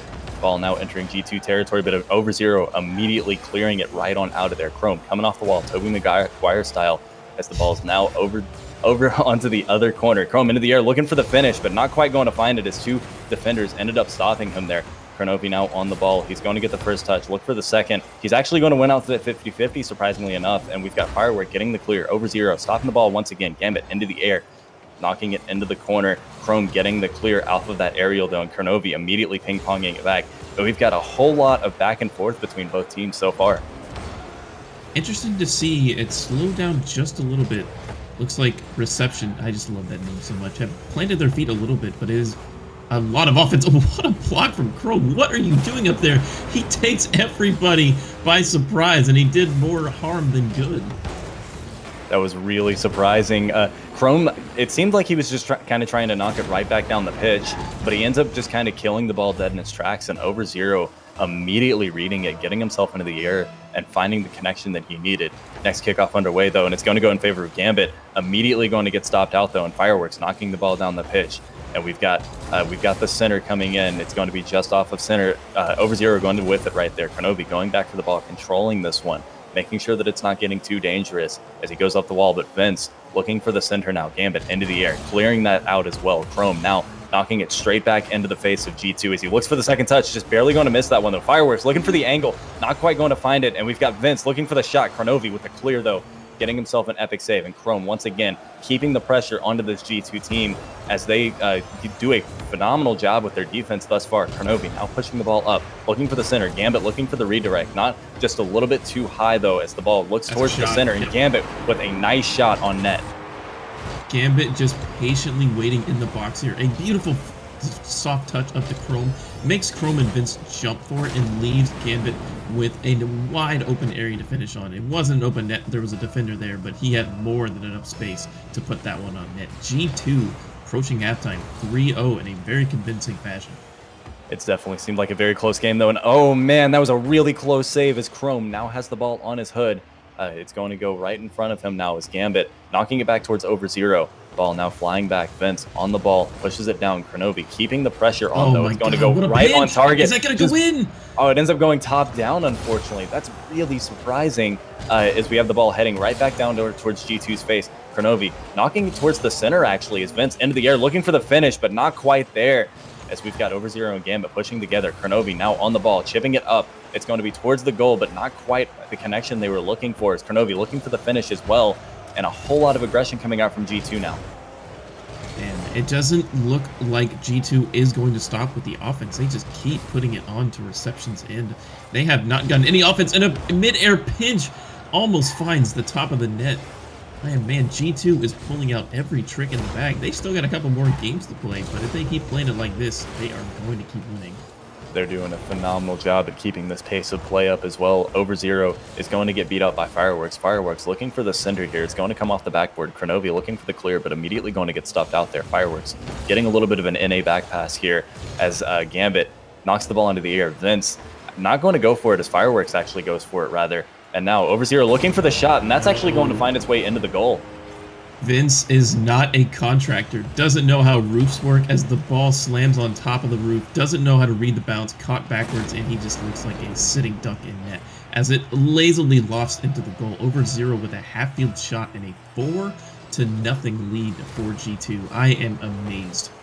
That was some top tier vocabulary with the lazily loft. Gambit into the air, going to knock the ball backwards though. Kronovi now looking towards the center. Chrome getting it onto his hood, getting the chip over 0, but Kronovi going to pick up the slack and knock the ball over as well. So we have Chrome coming off the wall, looking to push it down the field. 0 into the face. Gambit looking for the center, just barely going to miss that one though.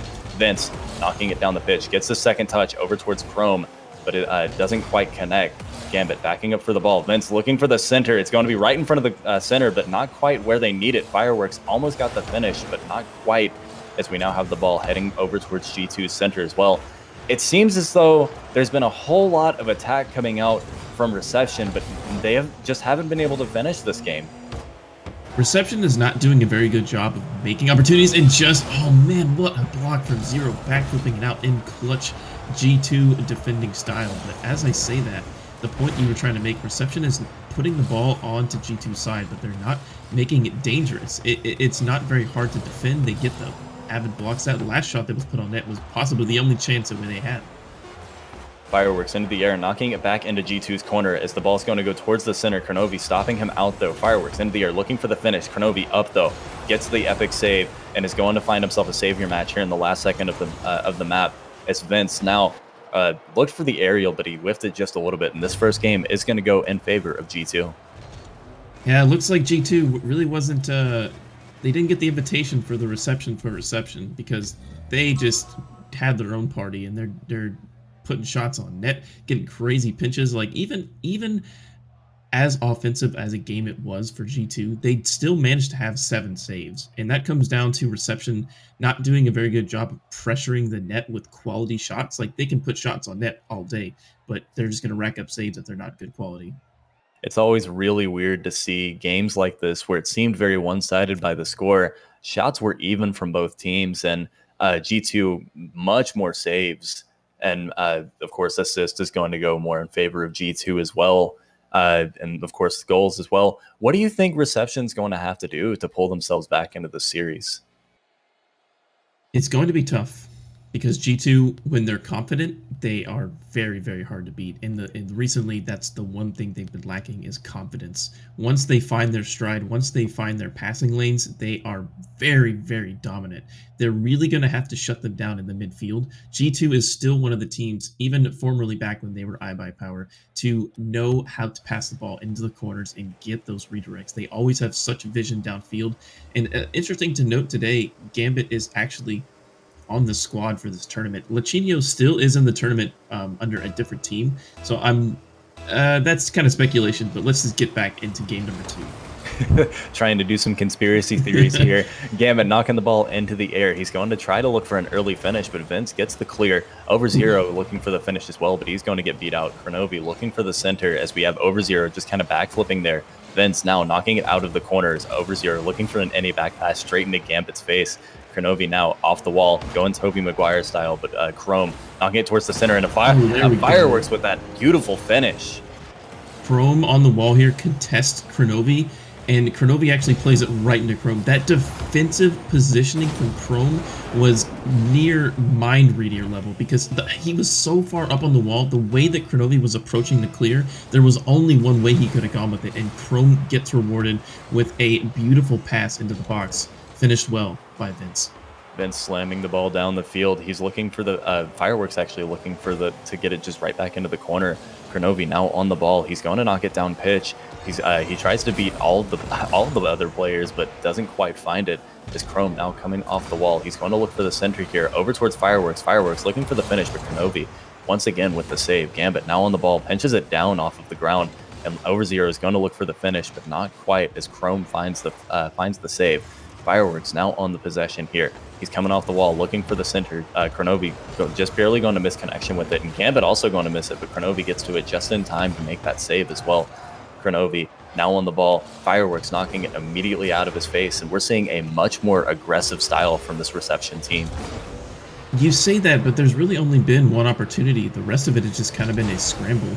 There's been a lot more coordinated effort on G2's side. There was a pass that nearly found 0 on the corner of the box. And as I say that, here's their opportunity. Far post comes back inside. Kronovi with the second finish. Not able to put it onto net. A wasted opportunity for G2. was real unfortunate to see. Over zero feels backflip, man. Just barely missing the ball as Chrome knocking the ball down the pitch. It's going to be high into the air now, and Chrome gets onto it. We've seen reception go for a lot of the same balls together, which can be very dangerous, but Kronovi now pushing it back down the pitch. Fireworks looking for the redirect as Vince trying to get the finish. Over zero getting a ridiculous save, and Fireworks trying to finish, but Kronovi stuffing him. And now we've got G2 on the counterattack, but immediately we've got reception heading back over towards the corner. Over zero coming off the wall, getting it towards the center here as we've got Gambit pushing it straight over towards reception's corner. Vince off of the, and then we've got Kronovi off of the wall. Over zero looking for the finish, not quite there, fast enough. Vince off of the air, Chrome with the pass as well, straight back down the pitch into G2's corner. And we've seen a whole lot of aggression and some beautiful plays from reception this game. G2 are on the defensive backline. Can I just mention that save from Over zero? The ball was 85% of the way in the net. There was more shade on that ball than a tree and a nice summer day. It was ridiculous. I don't know how we got that save, but G2 are trying to their best to keep their defense strong. It's only a one difference game, but look at this offense for G2. They've definitely done a great job of keeping their aggression straight on over. Their counterattacks have been great. G2 have been doing a phenomenal job. Vince trying to get the ball down the pitch, but Kronovi over to Over zero, and Over zero with that ridiculously nice shot. Look at Over zero's perspective here. He has two options to shoot this ball: over the head of Chrome or to the left of him. He goes to the... that was actually the best place to shoot it.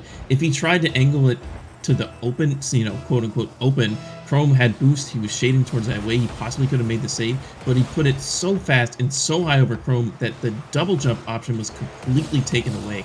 G2, excellent shooting as always. 1 minute and 45 seconds remaining. If reception doesn't take this game, they are going to be out of today's tournament. We're now into the middle third. Kronovi pushing it over towards, and Gambit trying to finish right there. Over zero looking for the finish over to the far post, and a beautiful shot again. We are seeing a great presence right here from Over zero.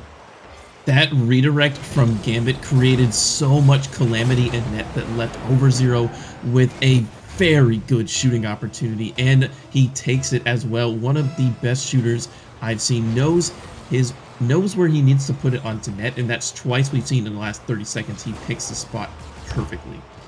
Fireworks knocking the ball into the corner as we have Over zero knocking it to Gambit. Gambit chipping it into the air. 50-50 is going to go in favor of G2 as we have Gambit pushing it straight over towards reception's corner. Fireworks going back.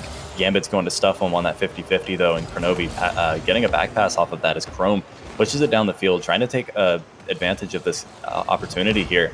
Chrome knocking it over zero. Over zero reading it, trying to get it further down the pitch as we now have him on the ball, but going to get beat out by Vince. Kronovi immediately pushing it over. Over zero trying to get the bump right there as we have Kronovi getting the center. Vince immediately clearing. Gambit once again ping-ponging the ball straight back, and Fireworks now into G2 territory. Over zero trying to control the ball, but immediately Fireworks looking for it. Vince trying to find the finish here. Kronovi with the save, and Over zero with the clear there, and Fireworks trying to get the aggression on. But immediately we're seeing the ball right back over to reception's side. Gambit now chipping the ball up, looking for the center. Over zero looking for that angle, but not quite, as we have Vince getting the ball cleared back on over towards the midfield here. Look at this, Chrome with the opportunity. Does he get it? Just a flick over one, but Gambit with the save off the post, off the other post. Are you kidding me? It comes out of the net.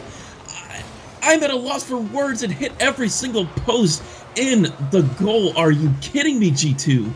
That was absolutely insane. 4 seconds to go here. Can we see the equalizer? Over zero knocking the ball over. Chrome has the ball on his hood. It's going to bounce back, and we've got Fireworks looking for the redirect, but Kronovi is going to get into his face, earn himself that savior badge, and the ball heading towards the ground. Now Chrome on the ball once again. Vince keeping it into the air, keeping this ball alive. Gambit knocking it back on over, but Vince is on the ball. We've got Chrome knocking it back over again. Fireworks just barely going to miss it, and G2 is going to take game 2. Chrome walked into the Citibank with a bag of money and then just got absolutely counter robbed. The bank said, "Give me your money," and the bank being G2. I do not know how that ball got kept out of the net in the last 10 seconds. It went backboard, left post, right post, off of Kronovi, and then cleared. Like, a phenomenal way to end the game, if not just a tad bit lucky. It was absolutely insane, though. G2 earning their spot into the semi or the quarterfinals, rather. Don't let me get ahead of myself. But the next game we've got is also a phenomenal game. We're going to have Genesis versus Donkey Nuts. I feel terrible saying that.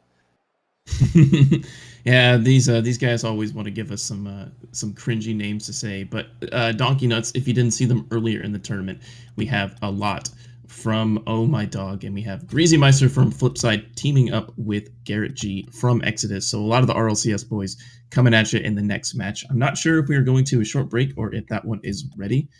We are going to go ahead and get into the game. We'll be jumping straight into it, so no worries about that. One thing I do want to mention is we do actually have some viewer games going on tomorrow, though. It should be a phenomenal time. A little bit more of a chill stream. No cash prize or anything like that, but it'll just be a little community night where we're going to just come and have a exciting time, just kind of chill, you know.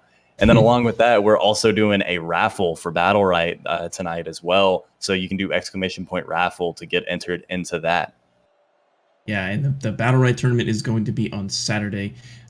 I've not played the game myself, but I've seen some of the Rocket League community people play it, and it looks amazingly fun. Arena-based combat, overhead view, so everything you love about MOBAs, taking out all the minions and just duking it out, champion to champion. Fun. So yeah, it looks like a lot of fun. So I hope you guys come out for that. But in the meantime, we are here to bring you near RLCS quality type games. As although the members of Reception weren't a full team like G2 was, they kind of strung together a composite team between Revival and Deception and put up a very good showing against G2 regardless.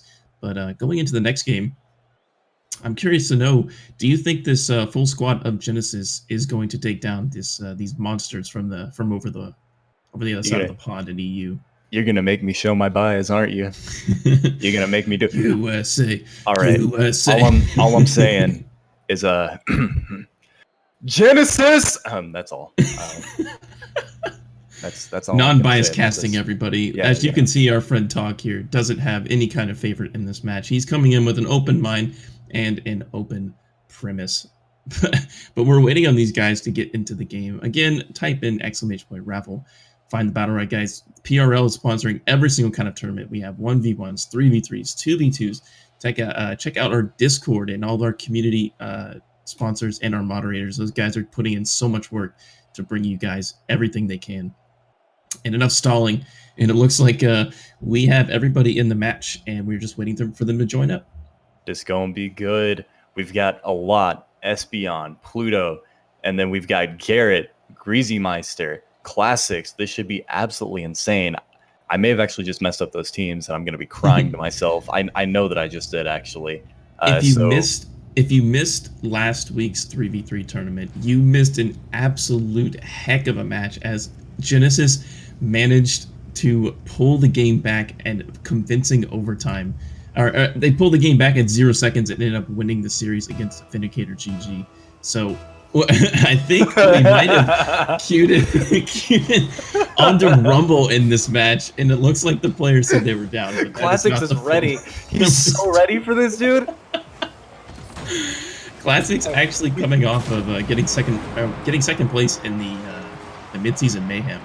We had our 2v2 tournament yesterday, and I made a joke during finals. It was Genesis and then which was Pluto and oh god, I have the worst memory. Why am I doing this to myself? Regardless, though, Classics was on the other team, and I told them if it went to Game 5, then it was going to be Rumble. Classics at the point whenever I said that, it was 2-0 and Classics was down. I have never seen someone fight so hard for a Game 5 in my life. Classics is a huge proprietor of bringing Rumble into the competitive scene, as he always says it on Twitter. There is kind of, discussion for that, as it does add an interesting level of counterplay and strategy to the game, kind of similarly to how maps would be in addition to that. But that's not for us to decide. We are going to do a snoozer regular 3v3, and I say snoozer, but these guys are, top of the leaderboards, top of their regions. So I'm not sure what the progress of the map is, but I think we are just going to kick it to a short little break for you guys to get this all sorted out. We'll be right back.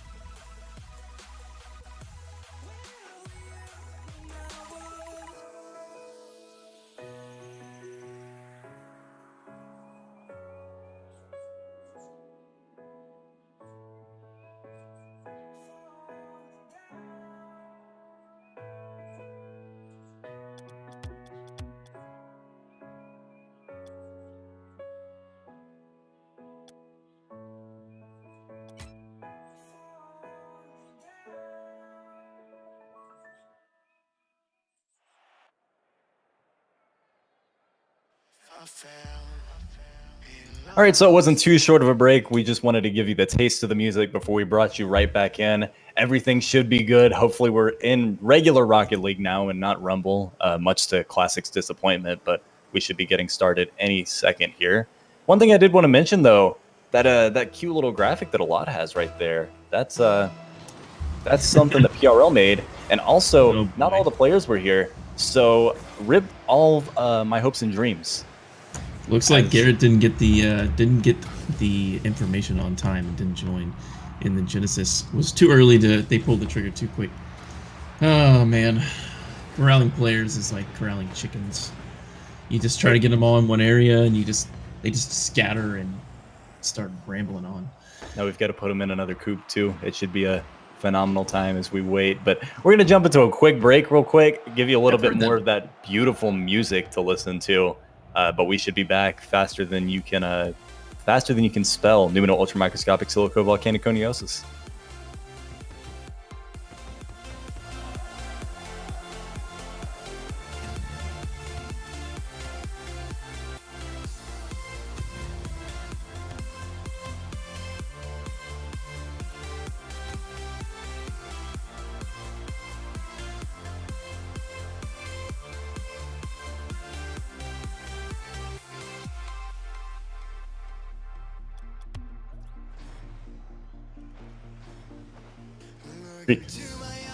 All right, I promise we're back.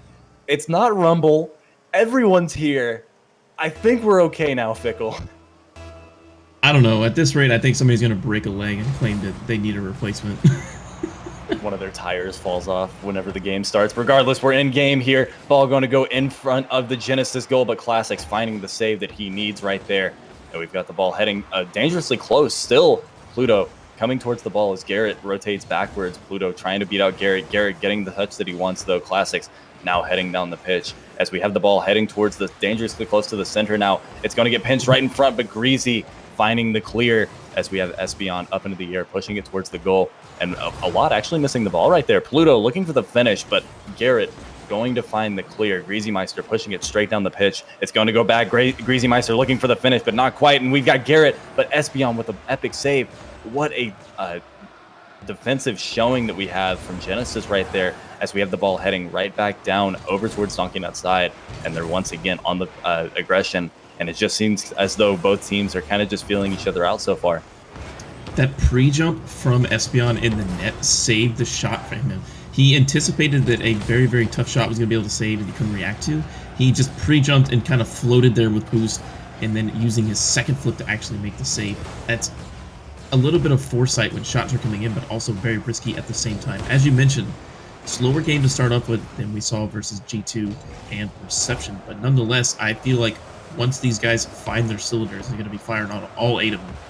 I just want to point out in chat real quick that Mr. Chippa did not deserve to get timed out. Ball going to be, he correctly spelled the word that I said, a lot, but looking for the finish right now. It's going to be a foot race and a lot is going to win it. And we have our first goal coming out from Donkey Nuts right here. That was so heartbreaking for Genesis. That ball was on net and actually saved by Classics, it looked like, coming across it. Classics and Pluto pinch it while they're in the middle of the net, leaving a wide open shot for a lot to take onto the other side of the field. A clear offensive mistake, rather, getting a little bit too greedy, and they get punished for it. Ball right over towards Genesis is attacking third, but Pluto knocking the ball in the air. Espeon looking for the finish, but Greasymeister with the save. Ball going to be dangerously in front, but the save's coming out right there. And Garrett is looking for the ball. Espeon just barely going to whiff that one as it's heading towards the center. And Greasymeister with the finish right there. Beautiful shot. The defense to offense transition for this team has been the story of the last 2 goals. Garrett was just a simple touch over to Greasy. Greasy able to cut that inward with so much power and so much loft to it. It's kind of insane to think about how he got that angle, but nonetheless, looks like Donkey Nuts 2-0 as we approach halftime. Espeon pushing the ball down the pitch as it's going to go off the backboard, but with the assist from a lot as Classics knocks the ball once again, but Greasymeister earning himself a savior badge. Garrett looking for the finish, just not quite the angle, but a lot trying to clean it up. Not quite, though, as a lot on the ball, pushing it backwards, actually, as Classics now on it. He's going to push it down the pitch as we have Garrett chipping it into the air. It's going to be high up, kind of in a dangerous position, but Greasy Meister controlling that one very nicely. Pluto's going to find himself a lost 50-50 as it floated over a lot, pushing it down. Greasy Meister looking for the redirect, but not quite, as Espeon pushes it down the pitch once again. A lot, ping-ponging it straight back up into the air as we have Classics looking for the finish here. Greasy is going to actually whiff that one. That was really uncharacteristic of him. Actually, he did get a hit on it, but it was a he very did? soft touch with the underside of his car, actually redirecting it into the net. Like, you can see the ball trail was actually orange there, so he did touch it maybe a half a centimeter, taller, and he would have deflected it. But it looks like Genesis is going to get on the board with plenty of time remaining to attempt to make the comeback. It's going to be up to Donkey Nuts to say loco, but look at that, tied up already, not even 5 seconds after the last goal. This is probably one of my favorite things about the Genesis team, is they have this weird thing with kickoffs where they're so randomly consistent with it, but when they're on it, they can do it in a way that you'd never believe. Espeon now wrapping around, but Garrett's going to take the boost from him as we have the ball flying up into the air. A lot now on the ball, pushing it down, going to try to beat Classics. Classics not falling for it though, as Espeon gets demoed, but Classics immediately turning the favor over to Garrett. Pluto now trying to push the ball over. Garrett trying to get there. He actually does find the save there. Ball now heading over towards Genesis' side of the pitch. It's going to be in their corner as we have Pluto trying to get it out of there onto Espeon. Ball heading over towards the center, but Pluto going to control that one as Garrett keeps the pressure on them. Pluto once again knocking it straight over to Classics. Classics now in the air, trying to beat out a lot. A lot is beat out, but Greasy almost not falling for it, but he gets enough of a touch to get it over to Garrett. Espeon now keeping the pressure on, and it's been a whole lot of just keeping themselves in their face for this Genesis team over towards Donkey Nuts. Donkey Nuts have not created any offense, even off of the goals that they scored. It was a defensive turnaround that led to them. They're really going to need to look for these downfield passes, but it seems like Genesis is catching up to them slightly as we approach the final minute of the game. It looks like Genesis looking primed to win this, but as I say, that defensive mistake almost comes through, but thankfully Espeon sweeps behind it and saves it. 45 seconds remaining. It is anybody's match at this point. Ball's going to head over towards the center from Espeon. Not quite fast enough for Classics, or Classics was not quite fast enough, rather, as Garrett pushes it down the pitch. Espeon trying to get it over. Garrett, once again, keeping the pressure on Classics, going to get the save right there, though, as we have the ball heading over towards Donkey Nuts' side of the pitch once again. It's going to kind of just be on the neutral territory, but Espeon getting it straight on over towards that corner. They're both going up the wall, but Garrett is going to win that one. A lot looking for the redirect, a beautiful hit, but not quite on target as a lot knocks it back. We've got Garrett looking for the finish, but just a little bit too low. We'll knock it a little bit too high. Ball heading back towards the center. Classics knocking it back on over towards Donkey Nuts' side. Espeon looking for the redirect, but not quite there as Pluto knocks it around. Greasy knocking it into the air. That's almost on target, but Espeon with the save. Still Greasy up. knocking it straight back. A lot looking for the finish, but not quite, and that's going to be overtime. I thought for sure Donkey Nuts was going to be able to seal that game. They had 2 opportunities in the final 0 seconds of the match. Ball was still up in the air, and they did not capitalize. They are going to be wanting that chance back as we get into overtime, and if they lose it, they're going to be kicking themselves for not putting one of those in. We'll have to see what happens here, though. Pluto going to look for the center here. Just a little bit too much power behind that one as Garrett hits it down the pitch a lot. Actually ends up stuffing Classics as he ends up chipping it. Pluto getting the clear for that one, and Greasy hitting that a little bit too low, so he just knocks it over towards Genesis's corner. And we've got a lot on the ball, pushing it straight on over. It's going to go right in front of net, but we've actually got Garrett knocking it straight over towards the wing as well. And we now have Pluto on the ball, pushing it down pitch. Classics with the shot, and Garrett with a beautiful save. Espeon trying to finish this one out, but a lot straight into his face. And Pluto chipping it. Garrett going to get the hit off of the wall there. Classics looking for the shot once again. It's going to come off the crossbar. Classics keeping it on center. Espeon looking for the finish, but it's not quite going to be there. A lot looking for the counterattack now as Greasy pushes it down the pitch. Classics not quite with the touchy looks, but Espeon now on the ball. Garrett straight on back, and the ping pong is real here. That save from Garrett a couple of plays ago was so phenomenal. He was hovering in front of the net and actually used his double jump to get extra loft, and a defensive whiff from a member of Genesis leads to the overtime being sealed. Espeon kicking himself for missing that one. That is a heartbreaker. Absolutely ridiculous game all around, though. Definitely unfortunate to see it come down to just a little whiff like that.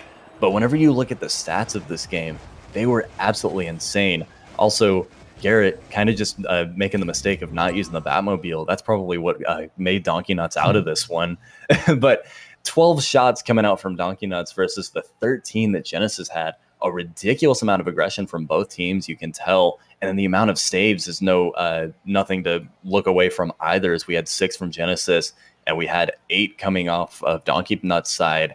And then the assist, not as many as you'd really expect to see, but at the same time, this was also a very low scoring game. Interesting to note that even though the goals that Donkey Nuts scored off of the counterattack, they were still assisted, but I really didn't see any pressure coming out of them. Even in overtime, they were relying on Espeon to whiff. And I'm wondering if they're not creating offense because these are 3 players all, what am I trying to say? While they're all still amazing players, right? They're not a solid team like Genesis is. They don't have coordinated offense. You can put 3 amazing players on a team, but it doesn't give you synergy. It just basically makes it so that every player has to play solidly and they don't really rely on each other. But they still end up with the win. But defensive mistakes from Genesis, if they can just hone that in, they're going to be coming in a lot stronger in game 2. However, Crazy a lot in Garrett G is a very tough team to get past. First kickoff for game 2 is underway. Classics knocking it over towards Donkey Nuts side of the pitch, but immediate response. And once again, Espeon keeping the pressure on. And both teams, definitely, it's going to be a whole lot of back and forth once again. Classics getting the ball into the air as Pluto gets demoed, but Greasy Meister keeping the aggression onto this Genesis team. And the ball's going to go right in front of the net right here, but Classics going to get it out of there as we find it into Genesis's corner. Garrett G with the NA back pass, as we have a lot. Everybody just kind of pinching it on there. Espeon pushing it down towards the center as a lot finds himself a save. And we've got Greasy Meister on the ball, hits it high into the air here over towards Genesis's corner. And the ball looking for that angle. Classics knocking it down pitch. Espeon feels backflip man right there as we have the ball once again into the midfield, and both teams just trying to figure out who's going to have possession here. It looks like we have a little bit of feeling out phase in game number 2. If we're looking for Donkey Nuts to score, it's going to be off of the defensive mistake from Genesis. If Genesis wants to score, they need to keep solid pressure, 3-4 shots at a time when they have possession on the ball. Break down the defense of this Donkey Nuts squad, because otherwise they are just going to be putting it right back at you. Greasy Meister looking for the center here, but Classics is going to stop it dead in its tracks. It's going to be in a very dangerous position, but Espeon controlling it very nicely. And we've got the ball heading over towards the midpoint once again. Espeon going to get beat out by a lot right there, as once again we are finding ourselves into the Genesis corner and immediately out. Greasy Meister looking for the finish, but not quite there, as we have a lot keeping the pressure here. Garrett trying to beat out Espeon. Espeon wins that one though. Espeon coming off the wall here, Tobey Maguire style, over towards the ground, but Greasy Meister going to chip the ball into the air. Pluto keeping the ball safely over towards the corner. Garrett once again keeping the pressure on. A lot looking for the pass, and the team play was real right there. Oh my Garrett, as my favorite caster would say. A lot with the touch as well. Garrett reading it perfectly and putting it back door, far post, sporting it well with those saffron loopers, and amazing team play coming out from Donkey Nuts, just as I was criticizing them for not having enough. Garrett keeping the ball over towards Genesis' side. Garrett looking for the center, but not quite there, as he actually does end up getting a touch right there. The 50-50 just kind of goes neutrally right there, as we have the ball into Genesis' corner. Espeon knocking it into the air. Garrett looking for that angle. He ends up finding it, and we just need to see the finish, but Pluto with a nice chip, rather, as Espeon knocks it down the pitch. Pluto looking for the finish, not quite there, and we're immediately heading right back down, but the ping pong and a lot with the save straight back over, and we are still in the attacking third of Donkey Nuts. Anything can happen. Pluto looking for the pinch over, or the hit over towards the backboard. It's straight down, and we've got Espeon looking for the shot. It's going to go straight in front of the goal. Greasy Meister is going to get a beautiful save out of there, though. Classics looking for the center. Garrett immediately reading it, though, and it's just been a whole lot of aggression from Genesis. They're actually starting to put themselves onto the aggression here. It's so hard to create offense when you're just trying to clear it constantly. It's going to come down to one team creating offense by maintaining possession on defense. Catch the ball, find your teammate in midfield, pass it to them. Otherwise, we're going to get this ping pong style match, and it looks like everybody didn't bring their paddles. So we are playing Rocket League. We're not playing ping pong. Keep possession of the ball. All you need is the car, man. Ball heading over towards the opposite wing for Donkey Nuts. Espeon looking for the center here, but Greasy Meister is going to get a little bit of a touch onto it as the ball floats its way over towards the opposite corner. Greasy Meister had it on his hood, but Espeon beat him out. Pluto getting the chip over, and the ball is going to go dangerously in front of the center there. Greasy Meister going to get to it in time, though, as Espeon going to get beat out by Garrett. But immediately Pluto with the response, and then a lot with the response to that as well. Garrett now looking for the chip as he gets beat out by Classics. Espeon hitting it back on over, but Greasy Meister, that's going to be just off target as it heads over towards Genesis's corner.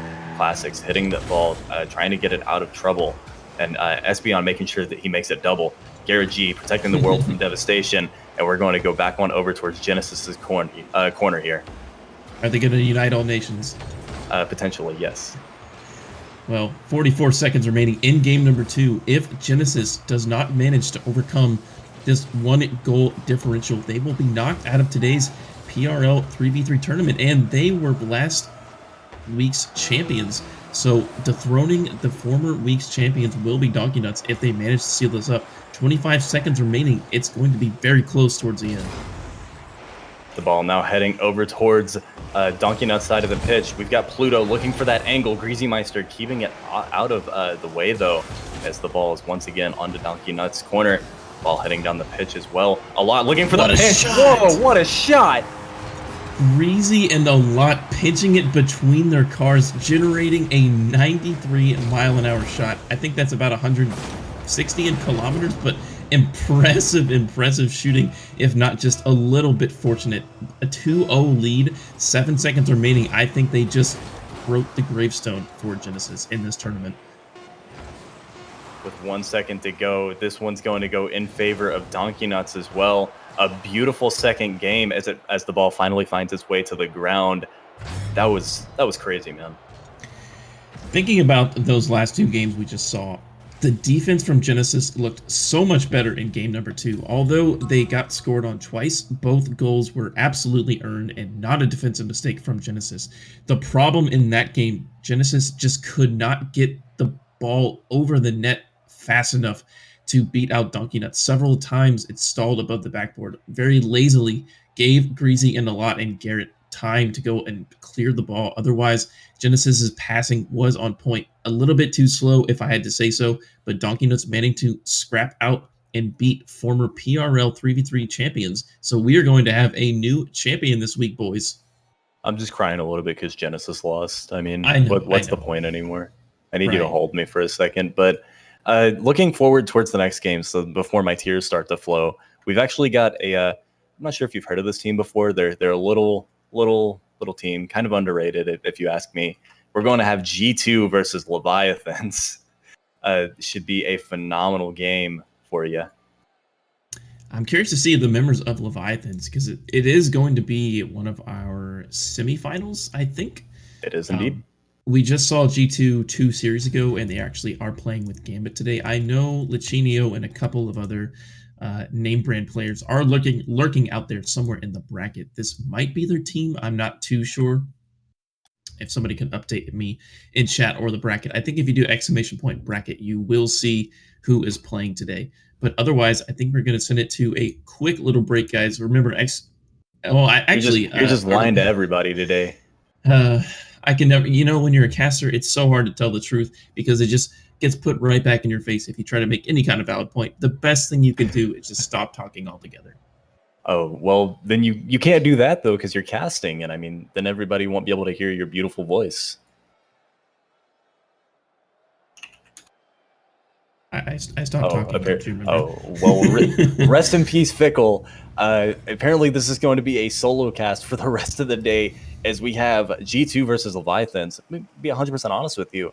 I have never seen this Leviathans team before. Very interesting. Neither have I, but I got a Season 2 Grand Champion and a Rocketeer and a Legend. They've made it this far into the bracket, so I'm wondering if we are actually going to see a real game here. G2, of course, our LCS's own, not having the greatest of record there, but still able to clutch these wins out, even in these tournaments. You say they're the last in the league, but still to even make it there is an accomplishment in itself. Oh, J Lo. Oh man, I gotta figure these names out. J Lo is going to find a demo on a Kronovi, but Overseer looking for the finish there. Kronovi keeping the pressure on as we've got Gambit rotating around, and the ball's going to head over towards the opposite wing. Go fly high into the air as we have Lord heading over towards the corner now. Is the ball Overzero knocking it straight back over towards Leviathan side of the pitch. J Lo knocking it over towards Lord, as we have a lot of aggression actually, and almost an early goal from Mark there. Gambit now into the air as J-Lo actually beats him to the ball. And this is something that I'm not used to seeing with G2, is it seems like they're struggling so far. G2 might be the team to play down to another team's level. I would expect these couple of first minutes to really feel these guys out. They don't have any kind of knowledge who these guys are. At least I don't, so I would assume that they don't know these guys very well, so they're going to try to dissect their play style and see what they need to do. If they need to play fast, play coordinated, but look for a feeling out phase, potentially a goal being scored by either one of the teams around the halftime mark. 3.5 minutes to go, and Overzero is going to knock it over to Gambit. Gambit knocking it over to Lord. Lord taking some possession here as Overzero is actually going to try to get to it, but not quite, as Gambit tries to beat out Lord, but Lord is actually going to win that 50-50. Kronovi keeping the pressure straight down the pitch, though, as it heads over towards the center, but Lord getting the aerial hit. Gambit keeping the pressure onto them, though, and making sure the ball stays on Leviathan side of the pitch. Kronovi looking for a nice chip right there, but not quite. The angle almost there. Overzero looking for the finish, but Mark stuffing him on the save as Overzero tries to center the ball. Once again, J-Lo getting the clear out. Mark trying to push it, progress it down the pitch, as we have Kronovi on the ball. Going to try to make Lord with it there, but doesn't quite. Kronovi looking for the redirect. Does not quite get the touch there. Mark is now looking for the ball. Overzero is not quite able to get to the ball, and we've got a lot of aggression once again coming out from Leviathans. It looks like Leviathans are doing a fantastic job of controlling it, not leaving an open net. There was a very clutch save about 15 seconds ago, but other than that, it has been no offense generated really on either side. Still in the feeling out phase. I'm wondering if G2 has come up with some kind of strategy. They were a little bit miscommunicated earlier, as we saw Gambit leave a ball for Overzero, but Overzero turns tide and leaves it for Kronovi. So G2 trying to step on communications, ball getting dropped in from the top. Overzero trying to drop it in off its Led Zeppelin, but does not find the boost he needs. Looks like 2 minutes are approaching, and I'm very impressed by Leviathan so far. Overseer going to hit it off of the side of his car, keep it in the corner. Kronovi going to keep the pressure up as well, as we have, it's actually Horeri. I realize that I'm reading the team tag, getting a little bit ahead of myself here. Gambit and Overzero both into the air here as they knock it down the pitch with a little bit of a pinch right there. Kronovi looking for the finish. Gambit with the chip, just not quite there as Horeri gets the clear. Mark looking for the redirect. Kronovi going to keep it out of harm's way, though, and tried to boost our Mark, but not quite there, as we have the ball heading right on over. Overzero going to get in between that pass, though, as Gambit pushing it straight back down the pitch. Horeri going to get the clear out of there, straight back into the corner. And once again, we've got some a counterattack coming up from Leviathans. A minute is left, and we have not seen a goal from either side. G2 playing against the members of Vince, Fireworks, and Chrome were managed to put up 4 goals in the first 2 minutes. And as I say that, there we go. All you got to talk about is how they're not scoring, and they score. Kronovi with an excellently placed beamer. Goes straight up into the air, and he just kind of threads the needle right there. It seems like Gambit might have bumped a little bit, but not really. It was more just sort of a bump, backing into sort of thing, but enough to definitely secure the goal regardless. Next kickoff goes underway. It's going to go into the corner of Leviathans. Kronovi now pushing it over towards the center. Overzero looking for the finish. Off the not quite there. Finds the second touch. Gambit knocks the ball into the air as J-Lo is going to find themselves a savior badge right here. Ball heading back towards it. Kronovi looking for the redirect. Gambit trying to finish this one out, but we've actually got Mark on the clear. It's going to head up into the air as we have Horeri knocking the ball towards the center. J-Lo getting it over towards the wing now as Kronovi finds possession of the ball straight over towards the center. Overzero is actually going to get stuffed out by Mark as Kronovi keeps the pressure on. They've been doing a phenomenal job since that first score of keeping the ball right in the face And the ball heading right over towards the post there. Not quite. Over And we've zero got is Herrera pushing as flying on fast the as other he side can. of the field. Oh my goodness. Going to lose that foot race. Over zero got knocked into space by getting hit by 2 members, leading to this breakaway for Herrera. A defensive mistake at the least, a defensive complete breakdown, if you will, from G2. I know it was a little bit of bumping play, but you gotta clean that up. You gotta. It's back, boys.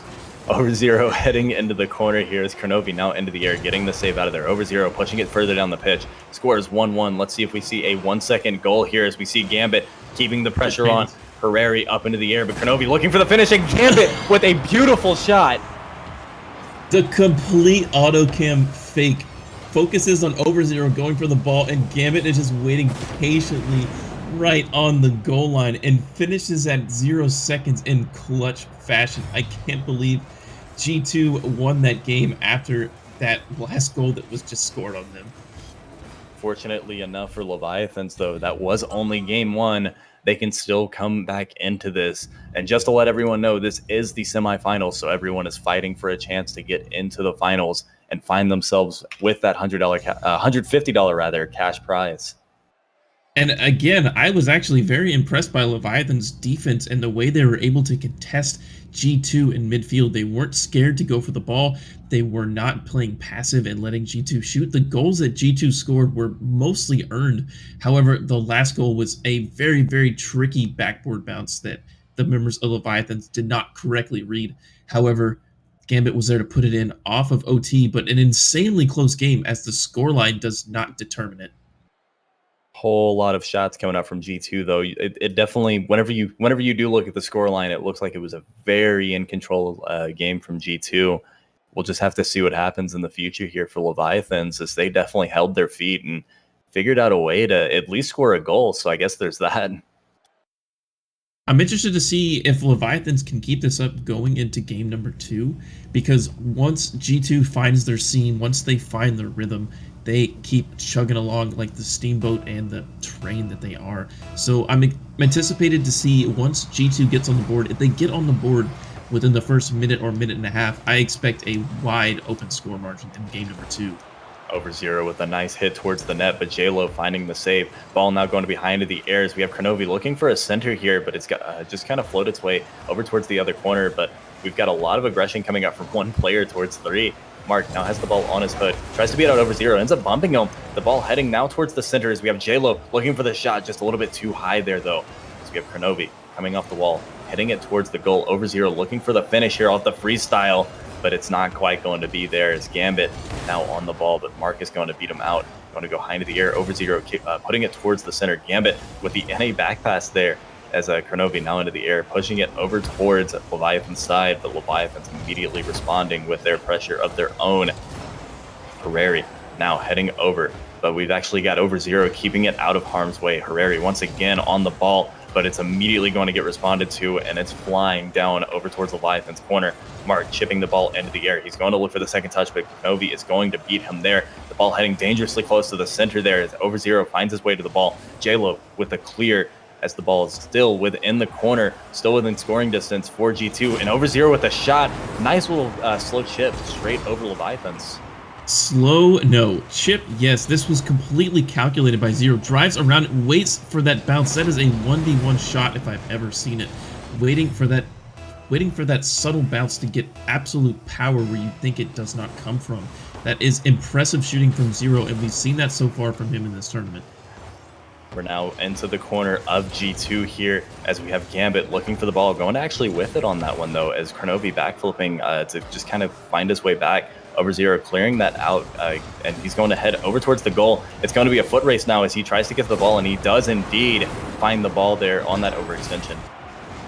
G2's Over zero's own 1v1 player. Look at that, beating out everybody on the field and just able to tap this in, turn it around. All he has to do, put it onto net. A walk in the park for a veteran player. If he misses that shot, he might as well hang up his wheels, because that should be put in every single time. Hang up his wheels.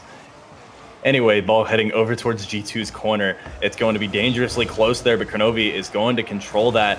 Ball heading now towards the goal, but Herrera not quite getting the shot he was looking for. Gambit almost going to get that redirect there, but not quite what he was looking for. Mark now looking for the ball, going to get a nice shot, but Kronovi controlling it well, going to get some nice air control as well as he controls, gets the ball over. Why do I keep saying control? Herrera is going to get a nice shot though. This was so greedy by Kronovi. Over0 had that clear to a better area, but Kronovi getting a double touch in it while he deflected the first time still had enough in the tank to get up to it a second time and interferes with Over0's whiff, leading to the defensive breakdown. Ball plops into the middle of the field, excellently capitalized by the members of this new squad. Ball now over towards the midway point. Gambit has it on his hood, beats one, looking to go further on this as he tries to stop out JLo, but Kronovi with a nice try on the goal as he ends up hitting the crossbar. Herrera now on the ball, going to try to beat it, and Gambit, or actually Kronovi rather, not quite where he needed to be to get that save. Kronovi can't get back on the rotation because the boost was stolen out by Jay Lorenzi, putting it on the side, making a very difficult situation for Crow to get back and rotate on net. Again, G2 breaking down on defense. We've seen this before for them. They're able to create such good offense, but their defensive side, it's either very, very close saves or a just complete open net, but the pressure is looking to be a little bit too much for G2 in game 2. That was almost a really nice redirect, but Lord Herrera getting the demo on Kronovi. Ball going to go dangerously close to the center, and Jay Lorenzi just barely going to miss that shot. That's really unfortunate to see. Over0 now on the ball, but he's going to get stuffed by Mark. Mark keeping the pressure on, but Gambit getting the clear, beats one, going to get beat out by Jay Lorenzi as Kronovi immediately responds with a hit of his own. Gambit putting the ball towards the center, but the immediate response from Mark is going to go right in front of the center off the backboard, straight onto the midpoint here as Kronovi pushes it down. Over0 looking for the finish as Kronovi tries to get the shot, and a beautiful shot there from Kronovi. If you can see my face right now from this touch, what? He jumped, landed under the ball, and used the momentum from landing to flick it with the back of his car up to a pass from Zero. Zero back down to Crow. The touch from Kronovi there was phenomenal. So inventive, so creative. Over0 pushing the ball over towards Leviathan's side of the pitch. Over0 once again getting a nice shot. Kronovi looking for the center here. Mark into the air. Tried to control it, but not quite though as Gambit finds the shot. These are the floodgates that I was talking about being open. Kronovi with just a ball upfield. Mark doesn't read it off the backboard, although it was a very, very sneaky and tricky corner of the backboard. Pops out a little bit more than he would have liked. Just can't get to it. Gambit, though, has seen that bounce before. Makes the shot, and off the kickoff, the passing plays. Oh, man. Stolen in front of the net. Oh, man. Whoa. What a save. That was like 5 what a saves. This is the kind of stuff you'll only see at PRL tournaments every Monday for the 3v3s. We're heading towards the center of the goal here. Now pushing back down the field for, towards G2's side. Kronovi tries to stuff it out, and it's going to go right up into the air. Kronovi going to pass over to Gambit. Gambit going to miss the ball, though. Mark pushing down the pitch once again as we have Over0 keeping the ball into Leviathan's corner. Going to chip it up. Gambit looking for the finish, but not quite there. It's going to float its way on up, and we've got Herrera going to try to push it once again, but Gambit with a redirect. Kronovi looking for the finish. Not quite there, though, as we have Over0 into the air. Once again, Herrera keeping it into the corner, trying to kill off some of that momentum, and with 40 seconds to go, trying to get themselves back into this game. I really wanted to see that ball go in because the pass, Kronovi had so much faith. Oh, a wonky pinch off of the side post. Jay Lorenzi bringing the game a little bit closer, but nobody on the defensive side saw this as Gambit gets dunked on off of the wall, put straight back into the net. Everybody in chat is exploding in a gasp. Man, 1 goal differential into 30 seconds. It's absolutely doable for Leviathan. They just have to rely on G2's mistake, not really the master of their own fate. Kronovi up for the 50-50, ends up winning that one, and we've got Herrera pushing the ball back on over. They've got 20 seconds to try to get back into this game as Herrera pushes it down the pitch. Mark now on the ball trying to get the finish, but Gambit going to get into his face, and we've got JLo keeping the pressure on them. Herrera is going to try to get it over there, but Over0 controlling this. Gambit getting trying to stop that momentum as Mark now on the ball. Kronovi keeping the pressure over towards Leviathans, and with 1 second to go and Gambit on the ball, he's just going to let it die, and that's going to be 2-0 for G2. G2 kind of sneaking away with that one. Not as dominant as you thought it would be with some players that have really not been showcased in competitive light. I saw a couple people in the chat mentioning how a bunch of these players were very active in the community, subreddit, and all that good stuff, but we've not seen them really on a competitive stage. And to keep it a one-goal game against RLCS competitors in both games is an astonishing feat. GG to Leviathans, and G2 moves on. They did a phenomenal job keeping their feet planted, and they did a really nice job of holding their own. I honestly didn't expect much, to be 100% honest with you. I looked at the matchup and I was like, okay, I guess we'll just go through this one very quickly. And it was a really nice match all around. Stick with us, though. We are going to be going into our other semifinal match right after this. It's going to be Average Ones players, which might be a couple of familiar faces to you, and then Donkey Nuts, who we saw earlier tonight. Coming up right after the break, right here on PRL.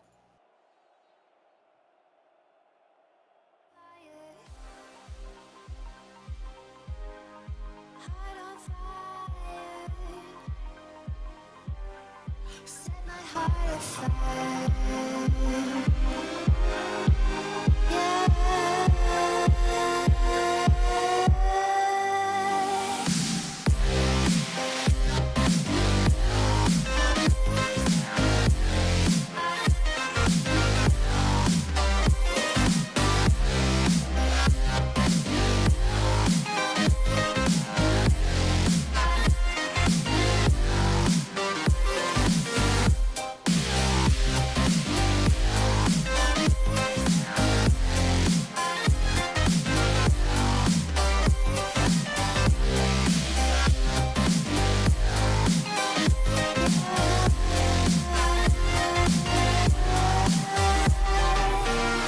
Connect the dots straight to the start of intoxicating want. Lingering touch, these soft words whispered in the dark. Set my heart on fire.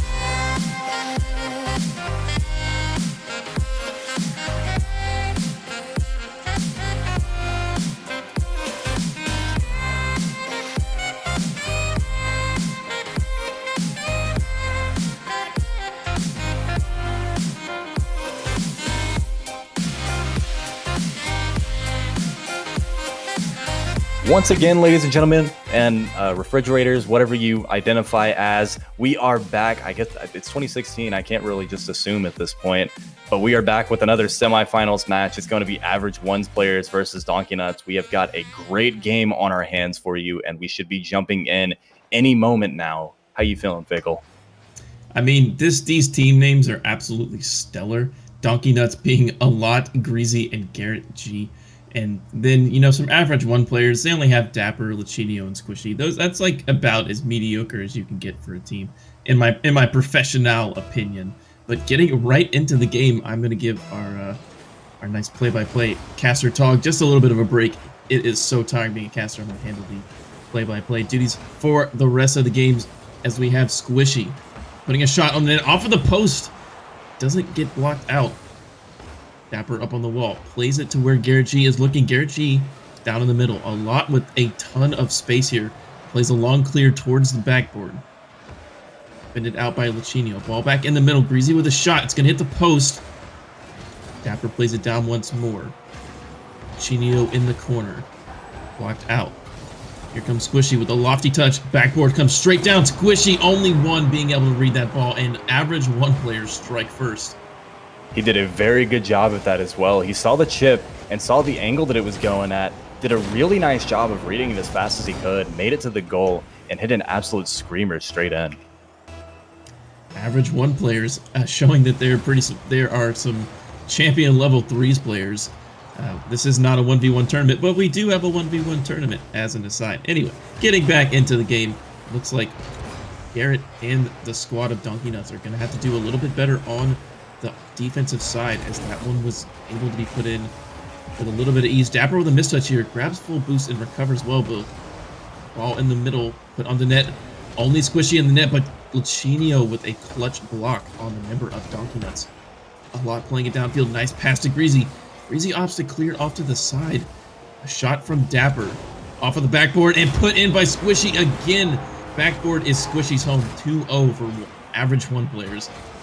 Squishy putting on a very nice show so far of being able to read the ball as fast as he can, and definitely faster than a lot of other players have been able to as well, as he's just been kind of beating everyone to it. Interesting to see that these, I want to call them average one players, being so good at playing the backboard, but there's a shot from, oh my, Garrett, blocked out by Dapper. Ball's landing on the ground, a driving the other way touch. Thankfully, Squishy didn't commit to it. Still able to make the save. Knew that maybe Greasy had something sneaky under his hand. Off of the backboard once more, not above the backboard, off to the side of the post, but regardless, Squishy scoring a hat trick so far in game number 1. Garrett tried to go up for that ball to try to find the clear for it and keep the pressure on him, but he ends up whiffing it, which ends up turning into a foot race that Squishy ends up winning and finds them their 3rd goal, and Squishy has a hat trick at this point. We haven't seen this scoreline against Donkey Nuts in 2 of the games that we've seen them play. They're always able to keep it close, but the offensive pressure from the average one players looking a little bit too much, and every goal they've scored has been off of the same type of play. We're going to have to see Donkey Nuts try to get back into this some way or another. They have plenty of time as the ball gets put downfield, pinched off of Greasy and A Lot. Here comes a shot from A Lot. A Lot goes top post, but blocked out by Dapper. An amazing save from Dapper, puts it off the post himself. On the counterattack is Lachinio. Pass out to A Lot towards the middle, off of the ceiling, coming off the backboard again. There is Squishy though. Sees that from a mile away. Ball's kind of in the middle here. A lot of time. Neither team going for it. Greasy with a ton of time for a shot. Picks his corner. Barely misses it. Lachinio knocking it down though as we approach a little bit past halftime. Average one players still maintaining their lead, and a nice touch from Garrett G. Not able to find it. Dapper in the net looking so classy. Staying frosty cold. Tog, what does Donkey Nuts need to do to get back into this game?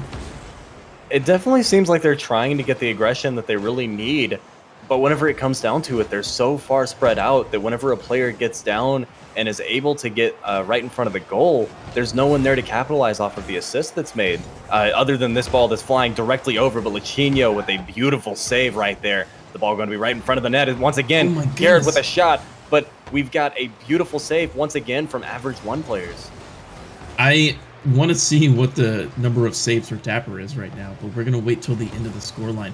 1 minute and 30 seconds remaining. Donkey Nuts looking pretty grim at this point. They're going to have to put on an offensive clinic if they want to come back against this team of average one players. And let me tell you something about average one players. They know how to defend the net 1v1. Otherwise, it's going to be very difficult for them to score. Ball heading over towards the corner now. A Lot going to try to get the center here, and we've got it heading straight back over towards Donkey Nuts' side of the pitch. It's going to be high into the air from Squishy as we have Greasy clearing it out. Dapper keeping the pressure. We've definitely seen a whole lot of very tight play coming out of this average ones teams as we see very nice, not only solo plays, but definitely great team plays as well.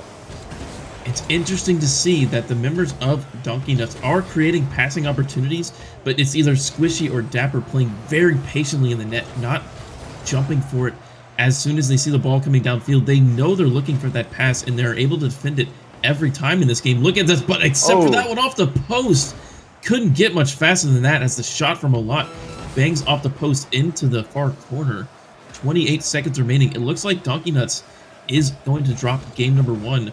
I'm not unimpressed with the offense that they were able to put up, but the defense from them was a little bit lacking as Dapper gets that cheeky little inward flick and beats out the defender 4-0 from one players. I think a lot of what this game's come down to is it's a fairly similar situation to what we saw whenever we saw Donkey Nuts play against Genesis.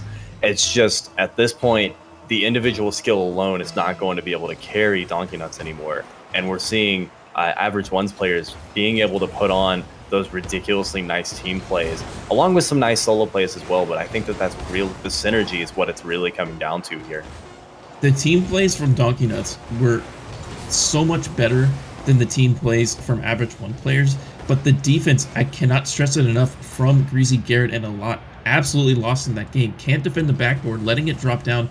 And a backboard shot for these guys is one of the most comfortable things they can do because they score from it so frequently. And as we look at the stats here, look at the saves from Squishy and Dapper. 4 saves between them, totaling a number of 5 for the teams. Lachinio getting involved as well. But Squishy, the real MVP of the game, scoring a hat trick within the first 2 minutes of that match.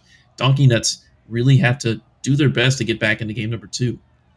Whenever we look at the stats, though, definitely a very close game. We've got 11 shots coming off of average ones players versus the 10 that Donkey Nuts had. It's just the defense from average ones was much more potent. They did a great job of hitting those rotations and then stopping the ball. And we saw during the game some ridiculously nice saves just all around from average ones players.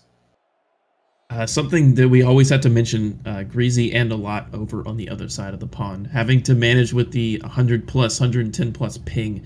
So that is always an issue for these guys. However, it doesn't lead to score lines like this. They really have to hone it in because a lot of those times the balls that were put on the backboard, it wasn't an issue of a 50-50 contest that maybe they can't see as well on a lower ping, but we will see in game number 2 as these mediocre one players try to do their best in a 3v3 setting, but they're doing pretty good.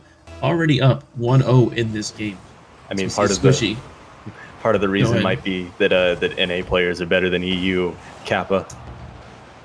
You are showing clear caster favoritism in this match. I'm going to ask you to leave the caster's booth because you're being absolutely unprofessional. Can I get this guy out of here, please?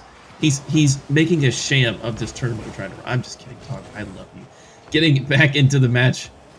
Looks like the ball has slowed down a little bit. Greasy trying to find offense. Garrett missing the shot. He played the defender and not the ball. If he had played the ball and gone for it like he really wanted to, that would have been a goal.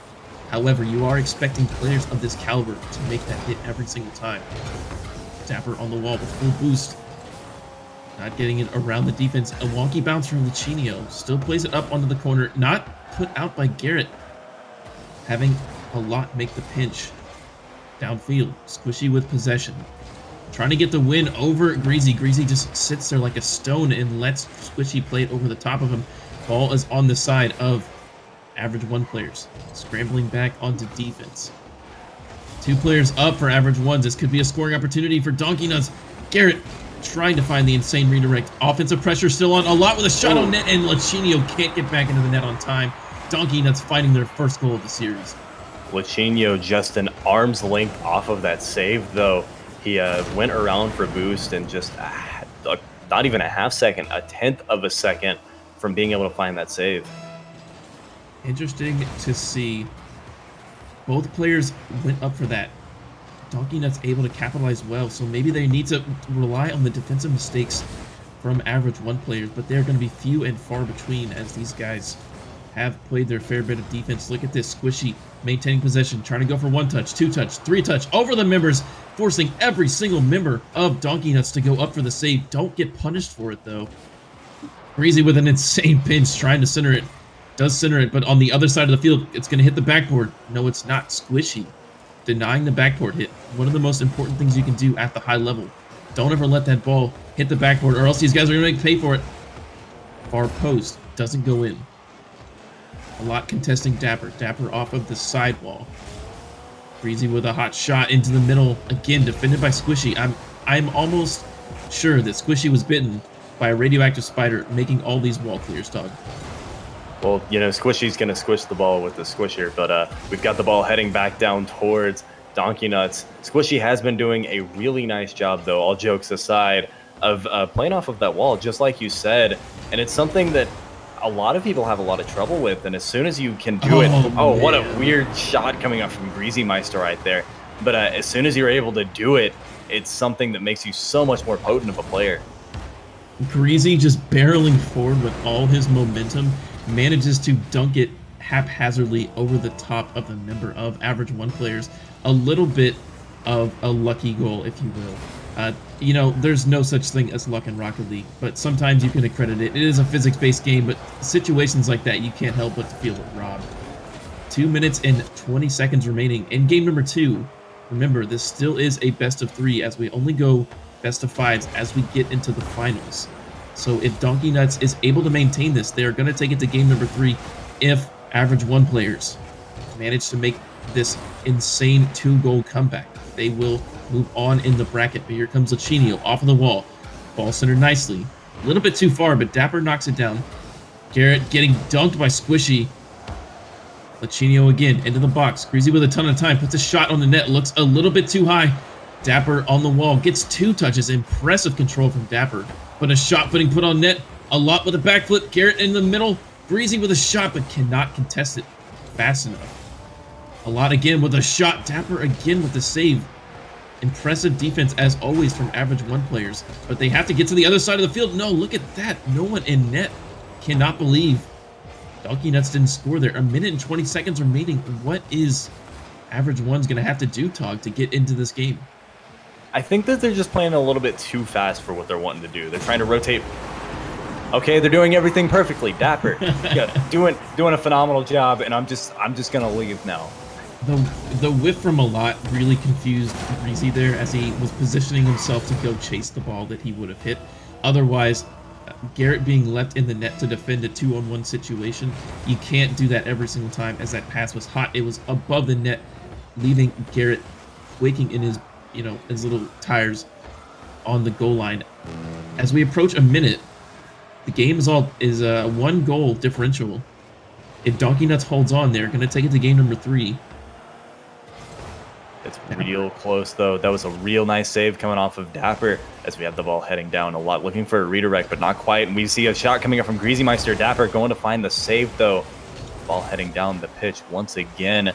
This Donkey Nuts definitely not relenting on this push, but Average One's doing a great job of counterattacking as well. Off of the backboard once more. We saw that being scored in the first game. Not scored there, however. Greasy with a little bit of weak touch out the center. Garrett trying to back pass it to a lot with the clearing it out of his end. Last 15 seconds of the match. Lachinio off the backboard. Being denied by Garrett into the middle. A lot wins a 50-50 over to the side. Insane bounces from the top to the bottom. Dapper with a pass over to Squishy. Doesn't find it as the clock ticks down. Ball is still up in the air, and it looks like it's going to hit the ground. And we are going to a game number 3 between Donkey Nuts and Average One players. Donkey Nuts taking game number 2, but in a very close fashion. Yeah, Donkey Nuts doing a great job of trying so hard, and they're getting so far, but we'll have to see if in the end, if it matters or not. They did a great job taking a look at the stats here. 11 shots coming off of the Donkey Nuts side versus the only 8 from Average Ones. So seeing as Average Ones actually were a little bit more dominant on the shot side, that might be part of what happened here. But definitely more of a defensive showing from Average Ones as well, as we had 6 shots coming off of their side versus the 5. But all around, still a very, very close game. There was not nearly as many offensive plays from Average Ones. No backboard hits. Well, maybe 1 or 2, but blocked out immediately once it tried to get put back in. But looking into game number 3, Tog, after seeing game number 1 and game number 2, I know you have NA favoritism, but in your professional opinion, who do you think is going to take this series? Average Ones, but really, it's really, really hard to say. Donkey Nuts has the individual skill. They're kind of like a light bulb with the team plays, though. And I think that that's what this game really comes down to. If that's lights on, they're going to win it. If it's off, it's going to be Average Ones. So you're saying if team plays prevail, Donkey Nuts. If it is going to be a scramble, it's going to be Average Ones. Correct. All right, game number 3 underway with our professional Tog opinion. Here comes a shot and it's scrambling as well. Dapper not able to get his dance move coordinated on that, but Greasy, 1-on-1 situation. Lachinio points it out to the side, turns around on it. Dapper and Latch in the similar area here, leaving Squishy in the net. Very comfortable in that area, though. However, Dapper waiting patiently in the net. Plays a powerful clear downfield. Now it's going to be Average One's time for offense. Ball off the ceiling. Here comes Lachinio to contest it. Gets squirted out back right where it was. Garrett off of the ceiling. Can't a lot read it off the ceiling. Puts it on the net. I cannot believe he managed to read that. However, defended aptly from Average One players. And another Ball gets put off the backboard. This is how we saw them man. score the first time. 2 members whiff, however, wasted opportunity for average 1 players. That was really unfortunate to see from Dapper as well. Very uncharacteristic. And another whiff off of him whenever he tries to beat it out a lot there. Dapper playing probably a little bit too fast than he'd really want to. Hopefully he's just going to take a couple breaths and kind of just slow down his pace of play. But Squishy with the bump. Almost a beautiful shot from Lachinho, but just a little bit too far to the left. He had the right idea with the placement there, just needs to hone that in a couple more inches to the right, and that would have put them on the board. But average ones showing the offense so far in game number 3, looking like much more of a scramble in this one. Only one coordinated play coming out from Donkey Nuts. Garrett G in the corner, scrambling around, trying to get something out to Greasy. Greasy and Latch are going to contest this off of the bottom of Latch. However, Squishy in the opportune position to push that downfield. But Paul is put the back in the middle. Shot on the net off of the backboard. Open net here, but a lot managing to make the save after getting bumped in net. The recovery was insane. Ball coming off the backboard here, but Squishy once again under control. And he's actually almost going to hold control, but the weird pinch once again showing its face. Dapper into the air, going to knock it into the corner, and we've got Squishy on the ball once again, knocking it straight back on, but a lot to Garrett.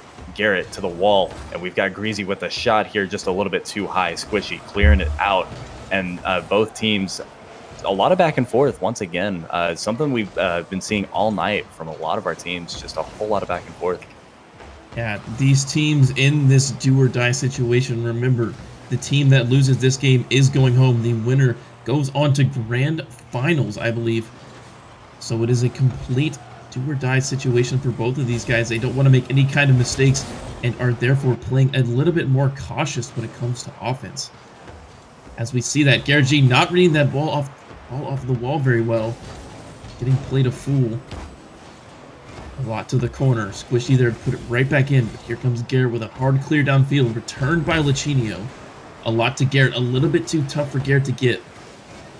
Squishy with time. Opts to clear it heavily downfield. And it gets put right back onto the sides of the 1 players. We are seeing an absolute match of ping pong in game number 3. As these guys just do not want it to stay in their side of the field. Both teams tied 1-1 in the series. All it's going to take is a nice shot, and Squishy with the redirect there. Might have been going in either way, but Lachinho with that pass off of the air too, though. A lot being the last member there. Squishy actually with a goal steal. That shot was on target from midfield from Lachinho, but nevertheless, a goal is a goal. 1 minute and 30 seconds remaining in game number 3. Do or die for Donkey Nuts. Do they make this comeback, or are we going to see average 1 players clutch it out? And a shot on net from Garrett nearly closes the scoreline. Again, trying to find Garrett in the far post. Does not work out. 1 minute 15 seconds remaining. Breezy with a quick turn on the ball, pops it up for himself, gets blasted into space by 1's players. Squishy plays a hard clear downfield. That's what they're going to need to look for. Hard clears and keeping possession in their own half. Here comes Garrett. 55 seconds remaining. Donkey Nuts. Absolutely pivotal if they want to remain in the tournament to stay alive. Having to get at least 1 goal in these last 45 seconds. Tog, do you think they can do it? There's definitely a dream. 40 seconds is an eternity in this game. It's just under 20% of the game time. And with the potency that we've seen from Donkey Nuts, I wouldn't be surprised. I wouldn't rule them out until 0 seconds is hit. I could see them scoring even at 1 second with the game left. Squishy making it absolutely difficult for that, though. Only 15 seconds remaining. Oh, no. Open net. Can it get capitalized? Good call off from Squishy there. Dapper almost trying to take that shot. But look at the breakdown a lot. Not able to make that read off of the ball. It looks like it's going to be curtains for Donkey Nuts, barring an insane 14-second comeback. Write the book on them because I think they're done. Definitely seemed as though Donkey Nuts was just trying to go a little bit too hard right there as they just tried to commit to an all-in strategy. Whereas the shot that came out from Squishy, just kind of the nail in the coffin, and Lachinho right there as well, or rather that was an own goal, I believe, is going to definitely put the nail in the coffin here. Beating a dead horse. They were already dead, average 1 players. Why did you have to do that? It looks like, I think that was Garrett. Regardless of who it was, it looks like we are going to have a average one players versus G2 grand finals, if I'm not mistaken. I think that was both of our semifinals. So GG's to Donkey's Nuts. They got all the way to the semis, making a ragtag team of 2 EU players and Garrett G, all RLCS players, regardless. Definitely seems like the problem was in the EU players. Kappa with a all around a phenomenal game, though. I would say that Average One showed a much better presence throughout the entirety of that game 3, and I think it just came down to that the presence of team play. But regardless, I've got some other news for you guys. We're about to be doing our drawing for our Battle Right giveaway. So that'll be happening here in just one moment. Should be a ton of fun. Somebody's going to be getting a free game out of it. So we'll have to see what happens, though. But in the meantime, while we get everything set up for you, we're going to jump to a quick break. So we will be right back.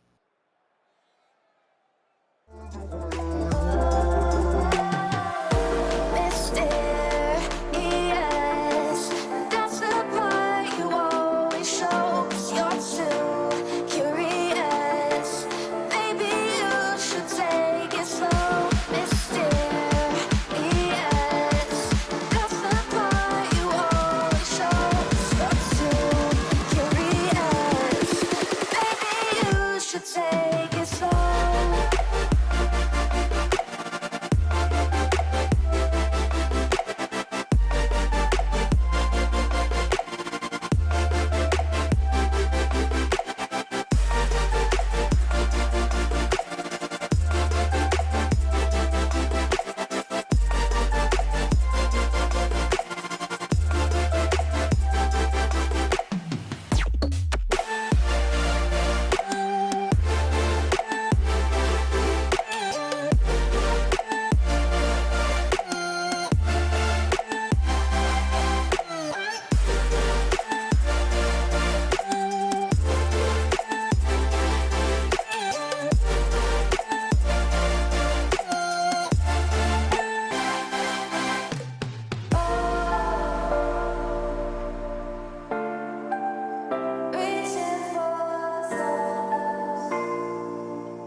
Once again, ladies and gentlemen, we are back.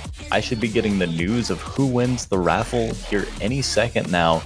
I know you're all on the edge of your seat, ready to see what happened. Calling the rigged already. I can see everyone's having a good time.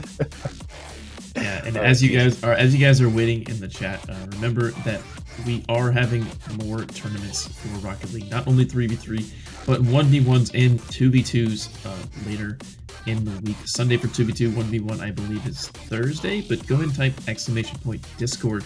Get in our Discord and start chatting around with our regular community members, and also Battle Right tournaments coming soon. Actually having one this Saturday, and that is the game that we are raffling off today. I've actually got the winner here too. It's going to be, give me a drum roll here, Fickle.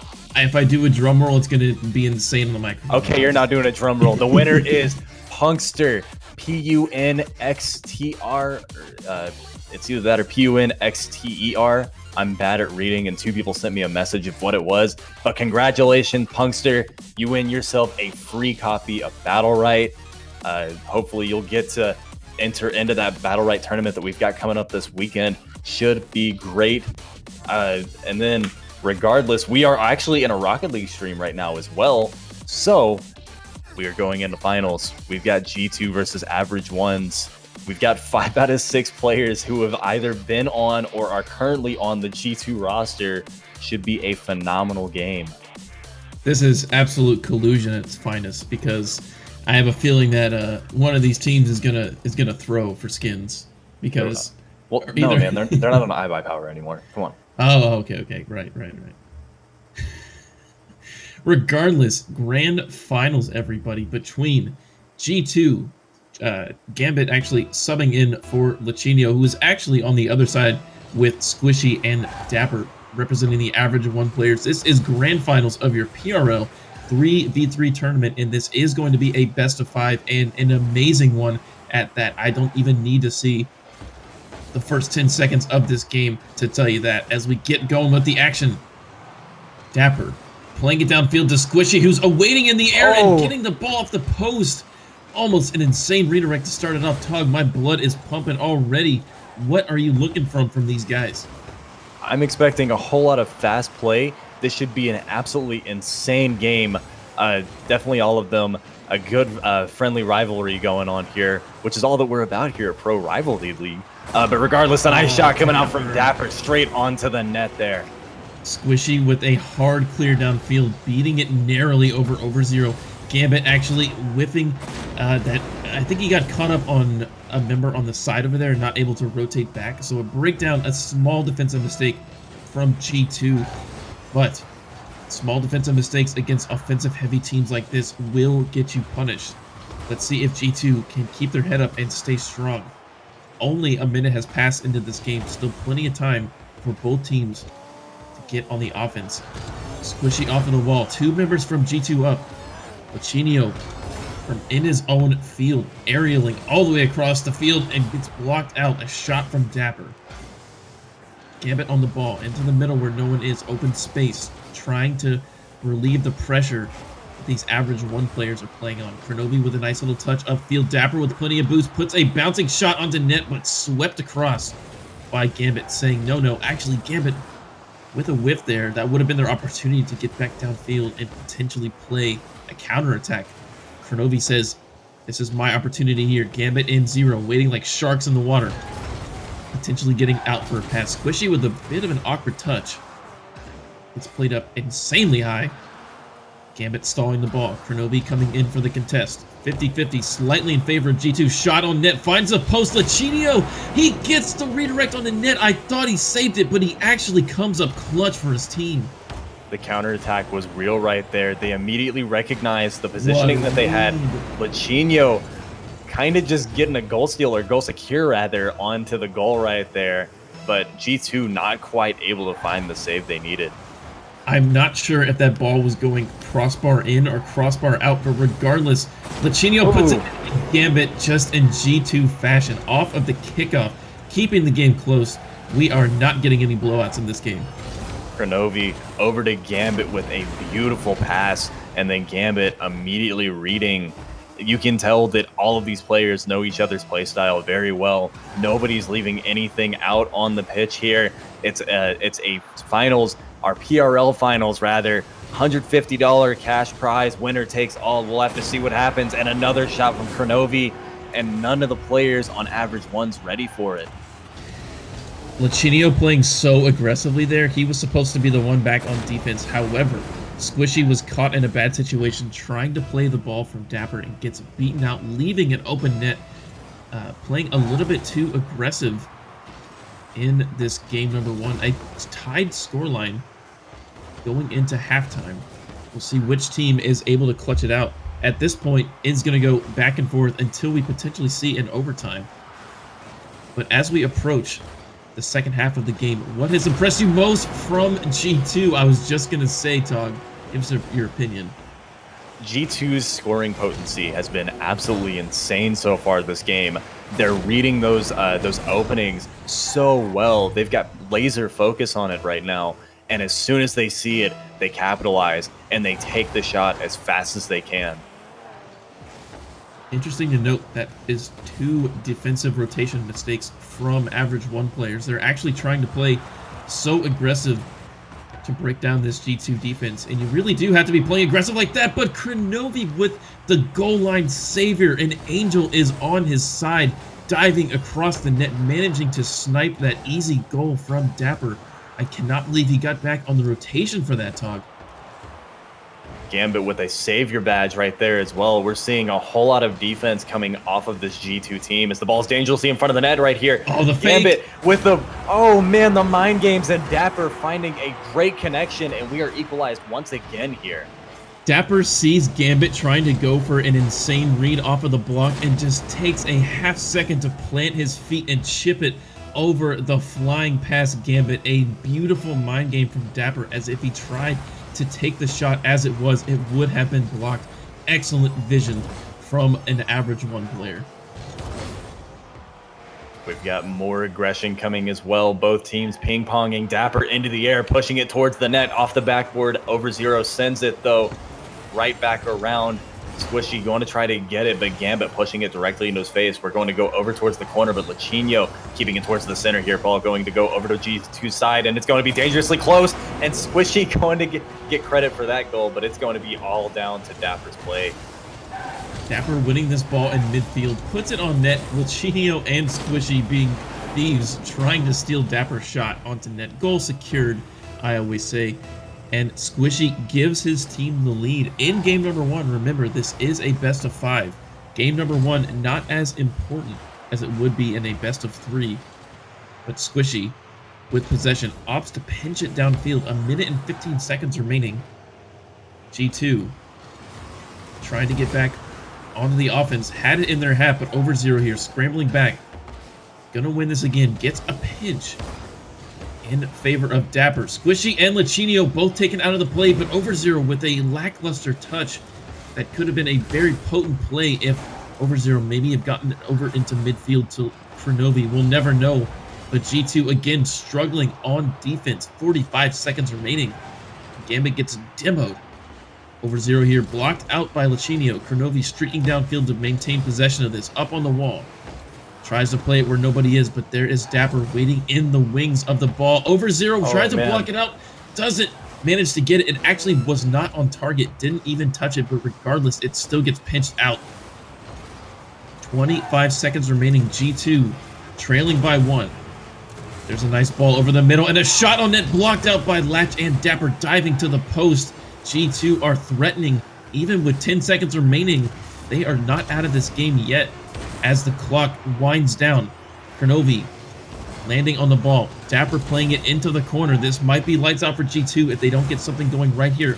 Over zero to the sidewall, but it's not high enough. Ball lands on the ground, and average 1 players takes game number 1 in a very close game versus G2. The game was extremely close, but I really like these stats, though, whenever you look at them. 15 shots coming out from average 1's players versus the 7 coming off of G2. So that just kind of shows how long average 1's was in the face of G2, keeping the aggression, pushing into them as hard as they can. and it just ended up working out for him a little bit better. But that also shows that G2's defense absolutely insane, and they definitely pick their battles a little bit more. The shots from average ones were so much, I would say, more impressive than G2's. G2's were actually landing their goals off of G's, just being slightly faster in the air. Over zero, and I believe Kronovi had 2 shots onto net that found it with no defenders. But average one's actually beating the defense rather than capitalizing on the mistake. And as we transition into game number 2, what does G2, although they played fairly well in game number 1, only a 1 goal differential, what do they need to do to kind of hone in some of the mistakes that they were making? I think what it really comes down to is a little bit of their defense was lacking. They're doing a great job on offense. It's just the saves that they were missing out on were huge, and they were kind of hard to predict shots. So it's kind of hard to really just foul them on it. Ooh. But that's probably the biggest issue that happened. That cheat kickoff almost working in favor of G2. Kronovi was lightning fast. Ball gets put over to the side of him, and being the only one up in the air to read it. Still maintaining pressure, though. Kronovi and Gambit trying to streak downfield. Kronovi being a little bug, trying to get in the way of Dapper. Dapper pulls out his fly swatter and squishes them. A pass out to Squishy himself, but he beams it over the top, as that was an absolute laser to control. I actually don't discredit him for scoring that, because he had to have his twitch finger ready to shoot that one on net. Otherwise, now that the game has slowed down just a tad, as we're approaching the first minute, almost goals from both sides, narrowly kept out. Over zero, stonewalling Dapper. Again, off of the side. So much time here for Kronovi to pick his spot. Over off into the corner where no one is. Demolishes his Dapper in the corner. Gambit getting called off by zero. Thankfully, they both did not go for it. Communication showing strong for G2. Minute 30 seconds have passed. Over zero, actually misreading that, but here comes Gambit to sweep it up. Gambit missing it too. G2, 2 whiffs in a row. However, might be working in their favor, as the members of average ones, they did not get fooled. However, Squishy scores first off of a ball that creeps in. Definitely comes down to some caster's curse right there. As you started to try to say something that G2 was doing well, immediately Squishy getting a nice touch, and thankfully enough, the overextension from G2 was just a little bit too much, and ends up being a goal for average ones, and the first goal rather, with 3 minutes and 30 seconds to go here. Over zero. On the wall. Dapper playing it well. He's going to get the second touch off of the backboard. Doesn't find a favorable position for anyone to capitalize. Squishy playing defense. Hard clear out to the sidewall. Dapper trying to cut it inside, but over zero from his 6. Coming in to take the ball. Communication for G2 still standing strong. Both players being called off. Off of the backboard once more. Kronovi being the last line of defense here. Contest Dapper in midfield. Squirts out into midfield here. Zero with a ton of space. No one defending, but gets demolished by Lachinio, shutting down any kind of offense that they would have had. And that might be the story of this game. Average ones shutting down defense of G2. Ball heading back over towards average one's side of the pitch, though, and Kronovi feels backflip, man. Kronovi's actually been playing a little bit uncharacteristically throughout this game. Sure, he's absolutely phenomenal still, but he's been missing a few of the plays. And Squishy looking for the goal right here. Gambit going to clear that one out of there, just a little bit too far to the right as well. The immediate counterattack starts up once again for G2. As we saw in the other 2 series where G2 played, it was actually over zero being the legendary striker that their team needed. We have not seen him get involved in this game as much. Had one opportunity, but Lachinio shut it down by completely taking him out of the game with the demo. Otherwise, very quiet offense from the members of G2. 2 minutes remaining in game number 2 in this best of 5 series. If average one players picks up this game with the lead that they have, in an insane angle from Lachinio, ensuring their scoreline even more. That was a beautiful read. Kronovi not quite there fast enough, and nobody in net to really be able to read the ball in time. And Lachinio with that redirect, absolutely phenomenal play. Lachinio getting the most power he could have with that shot, catching it with that front square rectangle end of the Dominus. So much pepper in that salami. Squishy Plays the ball high. Sitting on a 2-goal lead is average 1 players. Again, this is game number 2 and Squishy off of the ceiling from Lachinio. I can't believe he was able to read this ball. I feel like this just kind of goes back to the discussion you had earlier about the other semifinal we were watching with G2, where once G2 gets a read on the other team, it's pretty much game over at that point. And that seems to be what's happening for average ones right now against G2. They're doing a great job of reading G2, given they have been teammates, so they probably know the team style very well to begin with. But they're doing a great job of controlling the weaknesses of this other team.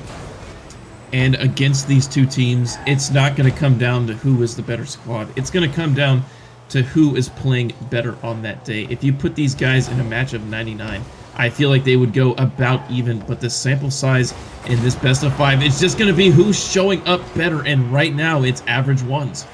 Dapper doing a great job there. Squishy pushing it straight down the field. Dapper was overextended a little bit, but it worked out great for him with his positioning straight off of that corner, getting the read. Kronovi not quite where he needed to be there. It's looking like average ones is going to go up 2-0 in this series. A minute remaining. G2 would have to be asking for a miracle to come back into this game. Letting up 4 goals, even 5, is unheard of in just under a minute. But even if they go down 0-2, last 3v3 PRL tournament we had, Genesis was looking in the same situation, and they managed to come back and win it. Can G2 do a similar comeback, as it looks like they are going to drop game number 2? I don't think my heart's ready for a reverse sweep, though. Dapper knocking it center. Kronovi keeping it out of harm's way, though, as he knocks it up the wall, and the counterattack begins for G2. Over 0, looking for the redirect. Lachinio with a beautiful save, though, and it's going to be still in the faces of average ones, but with 8 seconds to go, that's pretty much going to be it. Average ones is going to take game 2 here, but we're just seeing G2 trying to get a little bit momentum going into the next game, but the ball will eventually find its way onto the ground, and that's going to be game 2 in favor of average ones. So, Tog, what Yes. again? Looking at these stats, Squishy and Lachinio and them having about the same number of shots as G2, but scoring so much more. What do you think credits that kind of offensive dominance in this game? I really think it almost seems like G2 is playing a little bit off right now. Can I get some hashtag blame Gambits in the chat, because Lachinio is playing on average ones right now. Why did I just say that? But regardless, it seems like the purpose of average ones shots have been more, they've had a lot stronger shots. They've been more on target, and they've all around been a lot better played out. Whereas G2, they're kind of getting the ball down the pitch, and they push it, and they go for the shot as soon as they see it, which generally leads to a player being back and ready to defend it. You know what I want to see in chat? I want to see Gambit making, actually, this is maybe one of the first times that we've seen him back at a, pseudo competitive level ever since he left before RLCS LAN 1. So I actually want you guys to give him a lot of love in the chat, because this is his first time being back, and he actually joins the opposite team. But coming in to game number 3, man, you gotta make the comeback. You gotta. Gambit has been doing a great job. He actually did have top score for the last game as well. So the problem is definitely not Gambit here. Anyway, game number 3. If average one takes this, they win the entire series and the pot of $150 for the 3v3 tournament, sponsored by PRL. Coming in, game number 3, G2 have a lot to think about with their offense, not being able to create any goals in the last game, and dropping game number 1 in a close affair. Let's see if this one will have a unique scoreline, as the pass from Lachinio in midfield beats out the defender from G2. Not looking good already for G2. Some absolutely phenomenal play, getting the ball straight down the pitch. I know it's a little bit late because we have seen a goal, but I want to get the opinion from chat. God help me. Give me some kappas for Yeah, let's do Kappas for G2 and then Kipo for average ones. Let me know how you feel, chat. Let me know who you think is going to win this one. And just like that, Tog broke everybody's computers in chat. But average ones, as the minute mark passes, it looks to be that they're still playing in form. Lachinio up on the wall. Lachinio misses it. Kronovi does well.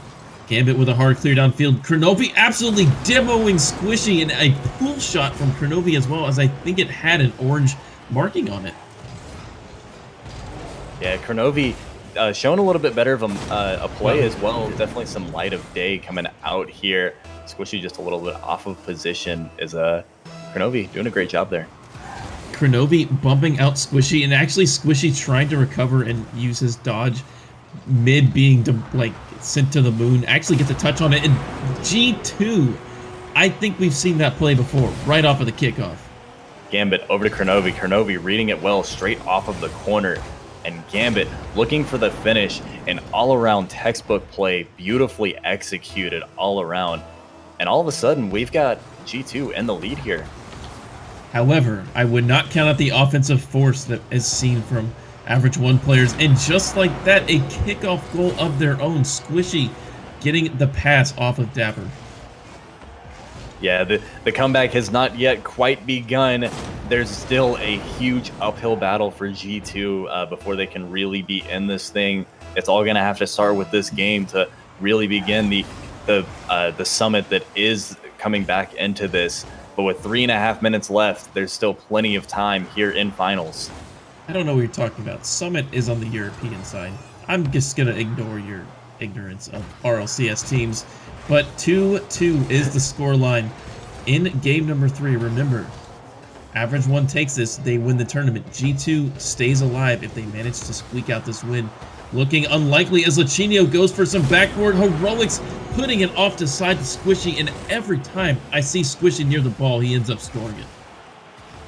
I feel like every time that I try to look at chat to see what's going on in there, immediately someone scores. Maybe I should just pay attention to the game or something like I'm supposed to. But Squishy with another beautiful goal. And it's a whole lot of back and forth as far as the goals are going. We're already seeing nearly as many goals as we saw last game.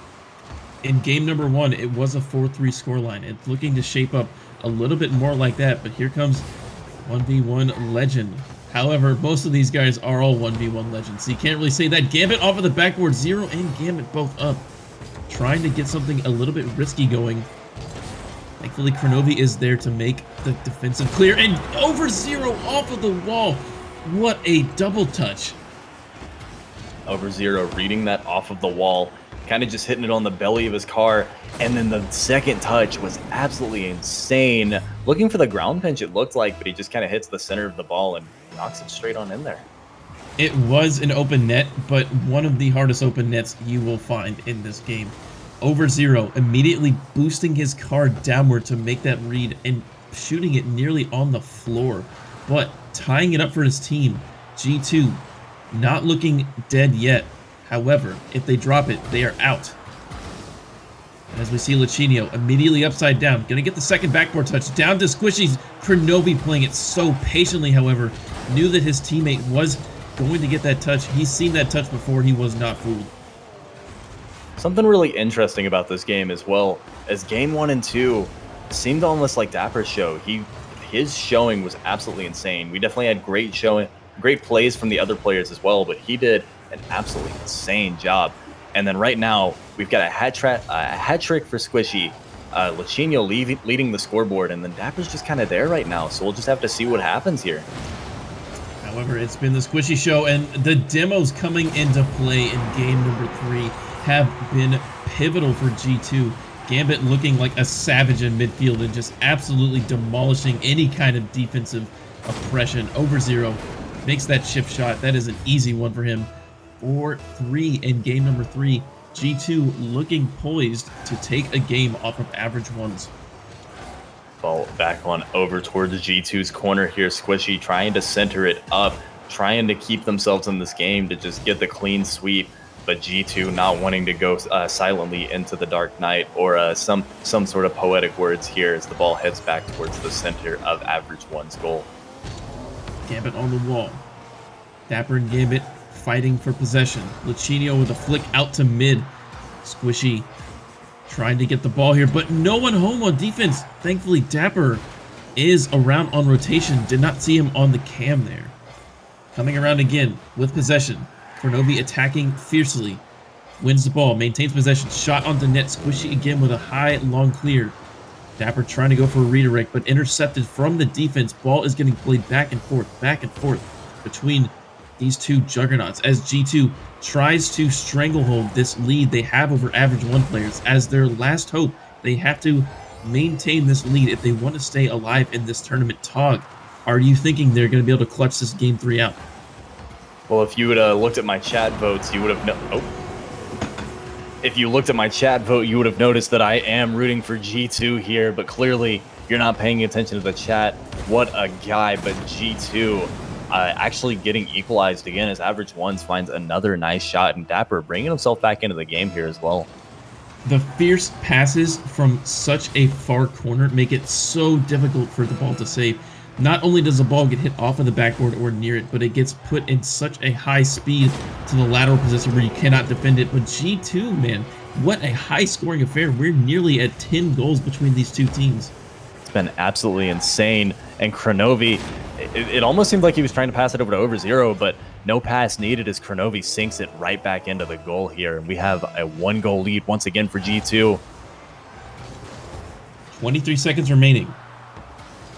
Is Average Ones players going to come back into this and clutch it to take the series in 3? G2 has other words to say about that. I think they sound a little bit like, no way. Game looking to be nearly over. 6 seconds. A pivotal whiff from Squishy there is actually going to leave G2 with possession. Kronovi knocks it down in midfield. Ball still up, but gets slammed to the ground by Gambit. We are going to game number 4. G2 alive on a whim. It's absolutely ridiculously close now. G2 have no room for errors. Kronovi getting a perfect score in my book of 420 Kappa. All around a phenomenal game, though. Average Ones definitely still not out of this. They come up with 11 shots versus the 10 that G2 had. A very, very close shot line all around, and a very close game as well. We've seen that the stats for these guys have been pretty even throughout all the games. However, the scorelines would not anticipate. Well, in games 1 and 2, it actually was a 1-goal differential, but in game number 2, I'm sorry, that games number 1 and 3 were a close differential. Game number 2 is absolutely a blowout in favor of Average Ones. G2 managing to crawl their way back into this series, but they're not looking clean. Letting in 4 goals, but also scoring 5, like.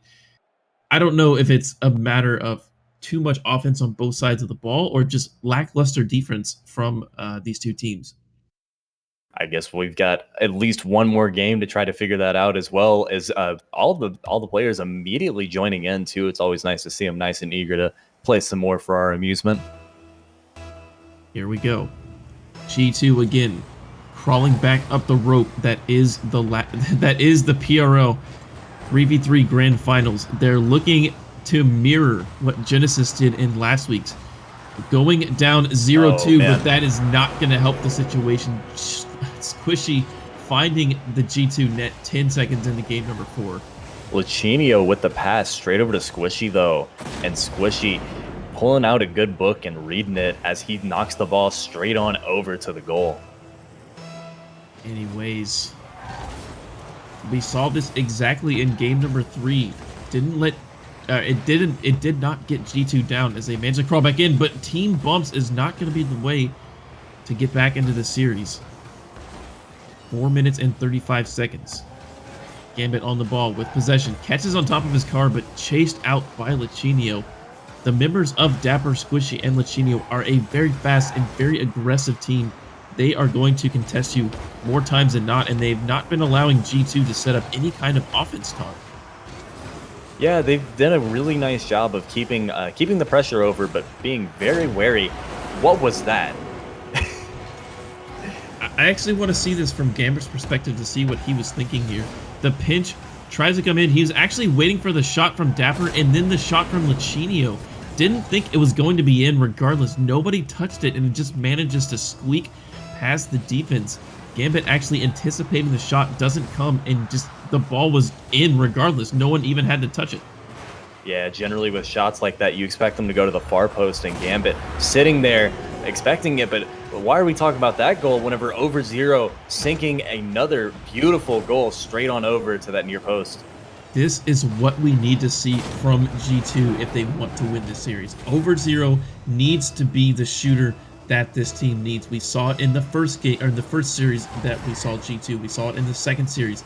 Over0 managing to make shot after shot, and he's been a little bit quiet otherwise in these past previous games of this series. Ball now high into the air of the corner as we see both player or two of the players from Average Ones actually whiffing that one. Ball now heading straight back Over0, going to stop it dead in its tracks. Dapper backing up, and the amount of aggression from both teams, the back and forth, where we just have to see G2 take this game to go into a game 5, but Average Ones not wanting to see that happen. Novi and Gambit trying to get offense going. Over0 waiting in the back for the clear. Here it comes. Squishy with the touch. Kronovi in net, but he actually own goals it. That is such a mental breakdown. That has got to be so killer on your morale, as this ball was on target. Kronovi actually had the block there, but manages to own goal at Tog. That is so killer. You're just being kind of rude now to Kronovi as he hits the own goal there. Squishy hit a really nice redirect on that one as well, though. I wanted to highlight that a little bit. Absolutely insane job on his part. Really should have been blocked out, however. Insane touch from Squishy, but yes. Hopefully, in the terms of a good game's sake, G2 does not get too discouraged by that. I don't think they will. That sometimes happens in Rocket League. 3 minutes remaining in game number 4. Average Ones looking to take out G2. If they win this one, they win the whole $150 prize and maintain champion status of PRL for at least 1 week. But Kronovi and gang have other plans, but a block from Dapper as he's streaking across field stops any kind of offense. Over0 blocking it out. Dapper up on the wall. Gambit trying to field it. Beats one defender. Maintains possession here. Not looking with a lot of tank. Actually misses his flick. Bumps out Lachinio, though. Still in possession of Average One players. Balls above the net. Lachinio with a shot on the net. Gambit. Goal line heroics. They are staying alive still. Not letting themselves go down. Another goal is pivotal. 2 goals is already enough versus this team. Tog, final thoughts. Fickle, we still got 2 minutes to go here. Definitely G2 is still in this game. They can still get into it. I don't know why I said your name, by the way. I just felt like saying it. Squishy earning himself a savior badge right there as well. But they are definitely still into it. I think it's a little bit too early for the final thoughts as Over0 sinks that goal. Gambit just creating mischief over in the net, forcing 2 members to go up. The block goes in favor of Over0, who sees the ball and turns back to it. That's actually a very clutch shot from Zero, as that angle is tougher than you think it would be on the camera. If you've ever seen that angle before, it is insanely small, and the clutch shooting from Over0, but that's not gonna, oh man, G2, you're shooting yourself in the foot. That's dangerous. As we see Kronovi always boost over ball. It's definitely the most important thing in the game, in my opinion at least, but what do I know? I'm Challenger. Challenger or not, whipping the ball is not something you want to do. However, it was one of those instances where you see these players anticipating a hit from the other and thinking they have time. I believe it was, I don't want to call it a name, but a defensive mistake regardless. G2, a minute remaining. It is not undoable, but looking grim at this point, as if they drop this game, they are going to be out of PRL, and Average Ones are going to be the champion, but a ball gets put on the net. 2 members crossing in the air. Ball once more. Can Gambit find the angle? Off of the backboard. Over0 with a shot and a hat trick for Over0. He is going to be what it takes for G2 to come back in this game. That was a real nice shot as well. And Over0, this is really where he shines the most, in that striker position. And I've seen him do it whenever he's down the most, because that's when he really focuses in and he hits those insane shots. Oh no, one-on-one situation from Kronovi and Dapper. Dapper actually didn't think he was going to get that much time with it, but here comes Over Zero past to Gambit. Gambit does not get the front of his car on it, but Kronovi trying to make the very fast read. Gambit on the ball actually is no boost. So unfortunate. That was their chance. Gambit getting caught mid-flip and not able to clutch that pass from Kronovi. They're not out of it yet, though. Ball gets sent on the target. Squishy deflects it off of the backboard. Last 30 seconds of this game. Get some Kappas in chat if you want to see G2 take this to game number 5. Average 1 players are looking to make that not happen. An open net ball is going to crawl in the net just like my 2-year-old niece, and that might be the end of the road for G2. It's real hard to see as well. You know what else is real hard to see? This new copy pasta about you, Fickle. Apparently you're too gorgeous for people. 15 seconds to go. There is a dream here for G2, but they've got to try as hard as they can to get it. Oh, off of the kickoff might be happening, but Dapper there to make the save. And I think, barring any kind of calamity, they have to score right here, right now, if they want to make the save. And as I say those words and the seconds pass, it is looking like G2 is going to drop it to average 1s. Impressive showing from this ragtag team of mediocre 1s players as they take PRL's third 3v3 tournament for a total prize of $150. Tog. What a series. Absolutely unbelievable game. I saw a glimmer of hope for G2, but I had my hopes and dreams crushed. I was rooting for them. I'm gonna go cry now. Not really, but Average 1s is going to take the $150 cash prize. They take the winners take all. All in all, I definitely say that this is a G2 victory. But I mean, I don't know if you guys can see it at home, but they were chatting in there and says G2 wins regardless. As I think that might be the moral of the story. But this is actually more practice than it is for these guys as they're looking forward towards the weekend. But regardless, oh man, insane series we saw every single series we casted. I just wanted to let you know one thing, Fickle. You're simply too handsome. I tried looking at you once and sprained my face. That much gorgeous in one place is scary, and you could weaponize the beauty of that face. I just wanted to let you know, man. Thanks, chat. Your amount of memes and copy pasta really lights the flame in my heart, and I give it all back to you in the form of love. But regardless, that is going to do it for us for the night. Be sure to check us out if you enjoyed our stream. We'll be right back here tomorrow night for some viewer games. It'll be a little bit more chill, no cash prize for it or anything, but you can have a chance to play with us as well. And then we'll be back on Thursday for a 1v1 tournament as well. If you want to check any of that out, you can check out our website at ProRL.com. You can also type in !schedule. And if you enjoyed the dang memes, enjoyed chilling with us, you can also go to !Discord, hang out with us there, and that's all that I really have. Anything from you, Fickle? Yes, something you did not mention is going to be the new to PRL's Battle Right tournament on Saturday. 2v2 setting, we just gave out a raffle for a lucky stream member there. So definitely check it out. Get into our Discord, !Discord to bring up the link into chat.